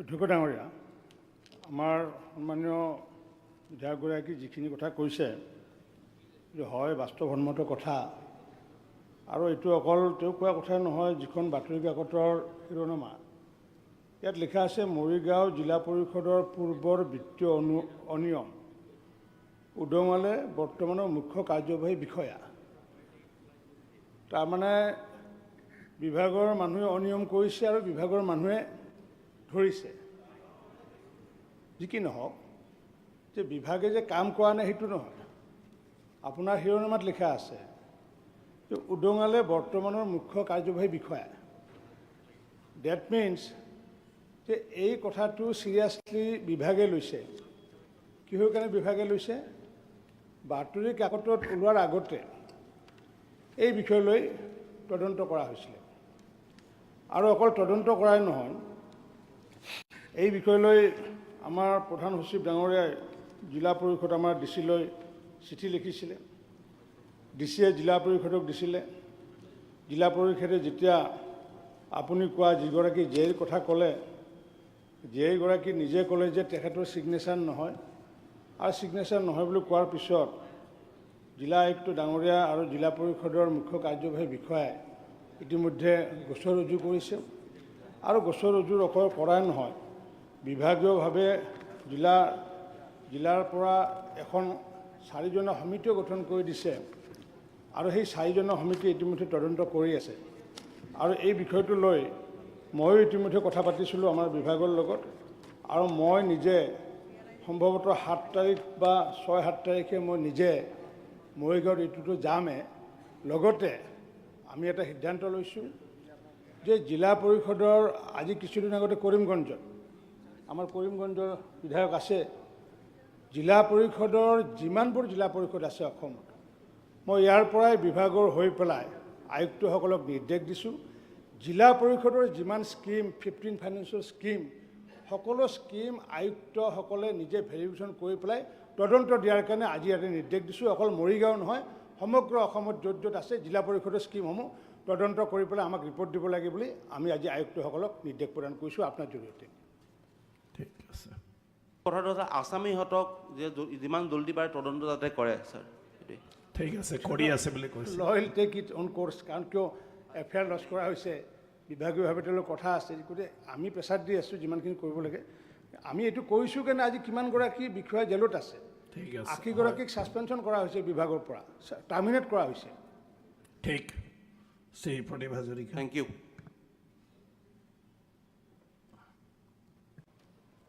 অধ্যক্ষ মহোদয় এক্ট ইজ পলিচি এফেয়াৰ্ছ এই যিটো ডিপাৰ্টমেণ্ট এই ডিপাৰ্টমেণ্টটো 2017তে এই ডিপাৰ্টমেণ্টটো খুলিছে আৰু এক্ট ইজ পলিচি আণ্ডাৰত এতিয়ালৈকে যিবিলাক কাম হৈছে এই কামবিলাকৰ বিষয়ে আমাৰ সদনে জনা খুব প্ৰয়োজন আছে এক্ট ইজ পলিচিৰ জৰিয়তেদি এই ইয়াৰ মানে মূল কথাটো আছিলে যে act east policy is to promote economic cooperation cultural ties develop strategic relationship with countries in the Asia Pacific region. তো স্যাৰ এই পলিচিৰ অধীনত আমাৰ connectivity with the neighbouring countries এইখিনি পলিচিত এই ডিপাৰ্টমেণ্টত লোৱা হৈছিলে এইটো সংক্ৰান্তত কিমান মানে কামখিনি হৈছে এইটো আমি জানিব বিচাৰোঁ ইয়াত ষ্টিলৱেল যিটো পথ ইতিমধ্যে লেখাপানীৰ পৰা আপোনাৰ লেখাপানীৰ পৰা আৰম্ভ হৈছে আৰু সেইটো ৰাস্তাৰ কাম গভৰ্ণমেণ্ট অফ ইণ্ডিয়াই আমাৰ যিটো পাৰ্ট আছে সেইটো পাৰ্টৰ কাম কিছু কাম কৰিছে কিন্তু এই ৰাস্তাটো ইউনান প্ৰভিন্সলৈকে আছে এইটো 3খন কাণ্ট্ৰি চুই গৈছে সেইকাৰণে এইটোৰ ক্ষেত্ৰত কিবা হৈছে নেকি কানেক্টিভিটি উইথ ভূটানৰ লগত কানেক্টিভিটিৰ ক্ষেত্ৰত কিমান আগবাঢ়িছে আৰু কানেক্টিভিটি টু বাংলাদেশৰ লগত কেনেকুৱা ধৰণৰ কাম হৈছে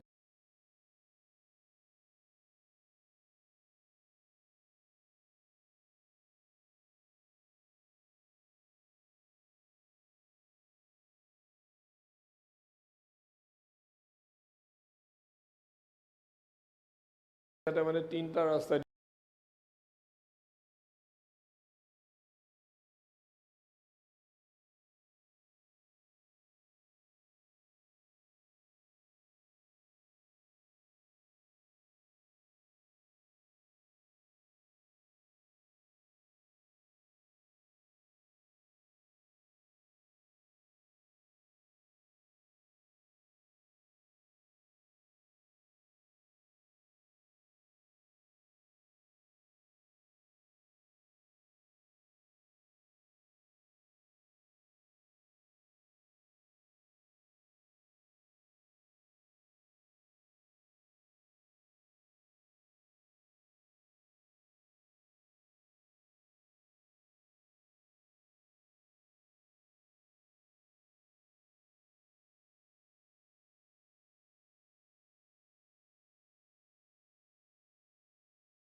আৰু মিছিং লিংক কেইটামান আছিলে এই মিছিং লিংক কেইটাৰ ক্ষেত্ৰত কেনেকুৱা হৈছে যেনেকৈ Srirampur Dhubri Phulbari Tura newly declared NH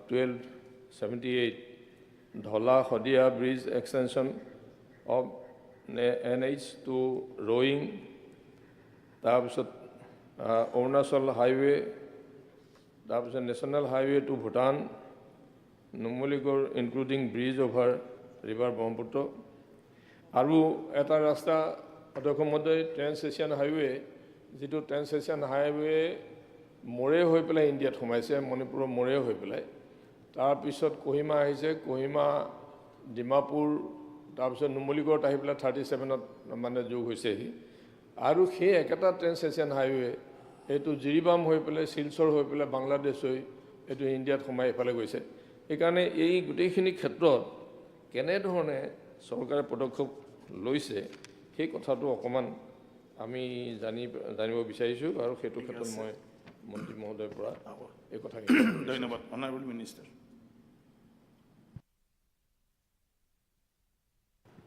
মাননীয় অধ্যক্ষ মহোদয় মাননীয় সদস্য প্ৰদীপ হাজৰিকা ডাঙৰীয়াই এক্ট ইষ্ট পলিচি এফেয়াৰ্ছৰ ওপৰত যিটো প্ৰশ্ন আনিছে মই তেখেতক ধন্যবাদ দিছোঁ এইকাৰণে যে এই বিষয়টো আচলতে আমাৰ কাৰণে বহুত গুৰুত্বপূৰ্ণ অধ্যক্ষ মহোদয় আমি স্বাধীনতাৰ আগত আমাৰ ৰাজ্যখন ধনী ৰাজ্য আছিল কাৰণ আমি সাগৰৰ সৈতে সংযোজন আছিল আমাৰ আৰু সেইকাৰণে পৃথিৱীৰ বিভিন্ন ঠাইলৈকে আমাৰ চাহপাত তেল কয়লা কাঠ এইবিলাক গৈছিল আৰু সেই হিচাপে আমাৰ ভাৰতবৰ্ষখন ধনী ৰাজ্য আছিল কাৰণ আমি সাউথ ইষ্ট এছিয়াই নহয় গোটেই বিশ্বত আমি সাগৰৰ লগত কানেক্ট হৈ থকাৰ কাৰণে আমাৰ ৰাজ্যখন ধনী আছিল আৰু অধ্যক্ষ ডাঙৰীয়া আনকি ভাৰতবৰ্ষৰ পাৰ কেপিটা যিটো ইনকাম, নেশ্যনেল পাৰ কেপিটা ইনকাম, তো তাতকৈ বেছি পাৰ কেপিটা ইনকাম অসমৰ ভাৰতৰ স্বাধীনতাৰ পিছত আগত আছিল।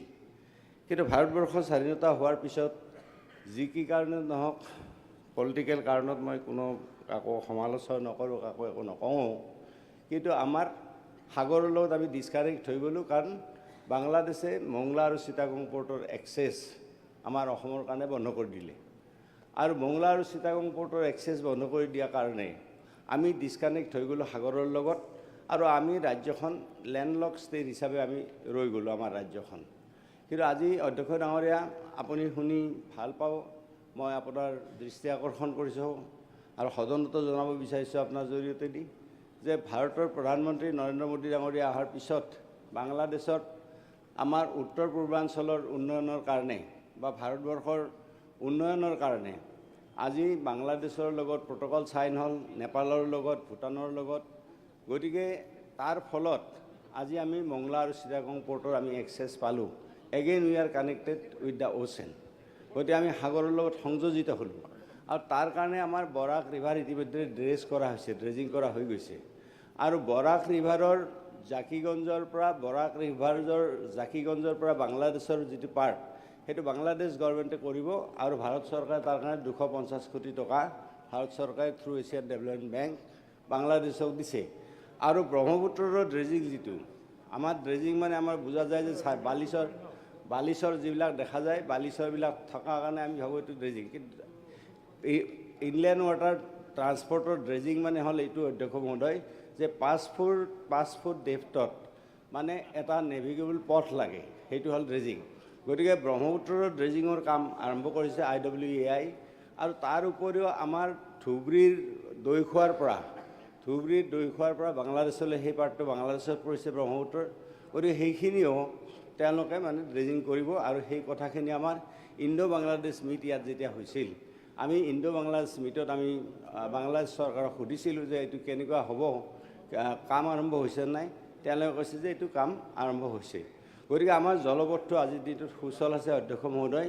গতিকে প্ৰদীপ হাজৰিকা ডাঙৰীয়াই যিটো কথা কৈছে যে এইটো ভাল এটা হৈছে।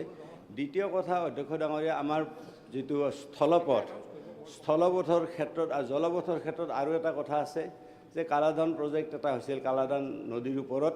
সেইটো এটা চিটুৱে পৰ্ট এটা ভাৰত চৰকাৰে মানে নিৰ্মাণ কৰিছিল আমাৰ ম্যানমাৰত, আৰু সেইটো আমাৰ আগৰ মুখ্যমন্ত্ৰী বৰ্তমান মানে মিনিষ্টাৰ অফ পৰ্ট, তো তেওঁ সেইটো মুকলি কৰিছে। গতিকে সেইটো চিটুৱে পৰ্ট ম্যানমাৰত, আৰু চিটুৱে পৰ্টটো কানেক্ট হৈছে মিজোৰামৰ লগত। গতিকে এতিয়া মিজোৰামৰ আমাৰ পৰ্টটোৰ পৰা ৰাস্তাটো বনাই আছে, আৰু শেহতীয়া মই জনামতে এই ৰাস্তাটো জুৰিংপুই নামৰ এটা জেগাত ৰাস্তাটো ৰৈ গৈছে, এতিয়া বাকী ৰাস্তাখিনি বনাই আছে। গতিকে আমাৰ চিটুৱে পৰ্টৰ জৰিয়তে আমাৰ ৱাটাৰ কানেক্টিভিটিটো আমাৰ বাঢ়িছে।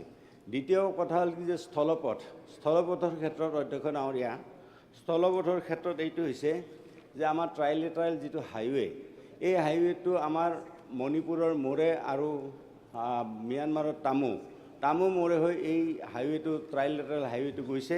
আৰু এই হাইৱেটো মই কাৰোবাৰ পৰা শুনি পেলাই কোৱা কথা নহয়, এই হাইৱেটো অধ্যক্ষ ডাঙৰীয়া মই এই হাইৱেটোৰ ওপৰেদি গৈছোঁ, আৰু মোৰ লগত মই এটা ডেলিগেশ্যন লিড কৰিছিলোঁ এক্ট ইষ্ট পলিচি এফেয়াৰ্ছৰ পৰা। আমাৰ শিক্ষামন্ত্ৰী ৰণোজ পেগু ডাঙৰীয়াও আছিল। গতিকে আমি এই হাইৱেটোৰে মেণ্ডেলৰ পৰা আমি মানে যাত্ৰা কৰিছিলোঁ। গতিকে বাই ৰোড আমি গৈছিলোঁ। গতিকে হাইৱেটো থাইলেণ্ডলৈকে প্ৰায় কমপ্লিট হৈ গৈছে। আৰু তৃতীয় কথাটো হ'ল যে আমাৰ আকাশী পথৰ জৰিয়তে আমাৰ কি হৈছে যে আমাৰ ইয়াতে ছাউথ ইষ্ট এছিয়াৰ কাণ্ট্ৰিসমূহৰ লগত আমাৰ মানে ডাইৰেক্ট ফ্লাইট গুৱাহাটীৰ পৰা নাই। গতিকে আমি আজি ভাৰত চৰকাৰক আমি আগতে আমাৰ চৰকাৰ থকা অৱস্থাত আমি ভাৰত চৰকাৰক অনুৰোধ কৰিছিলোঁ যে যিটো আমাৰ RCS পলিচি হৈছে ৰিজনেল কানেক্টিভিটি স্কিম, গতিকে ৰিজনেল কানেক্টিভিটি স্কিমৰ জৰিয়তে নেইবাৰিং ষ্টেটসমূহৰ লগত VGF দি পেলাই তেওঁলোকে এই স্কিমটো আৰম্ভ কৰিছিল। কিন্তু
আমি ভাৰত চৰকাৰক অনুৰোধ কৰিলোঁ যে ইণ্টাৰনেশ্যনেল উড়ান স্কিম এটা আমাৰ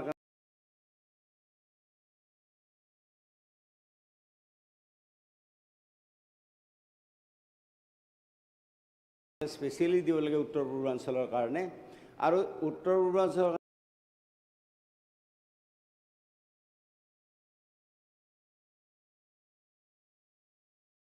মানে উড়ান ইণ্টাৰনেশ্যনেল উড়ান স্কিমটো ভাৰত চৰকাৰে দিলে আৰু এতিয়া 6টা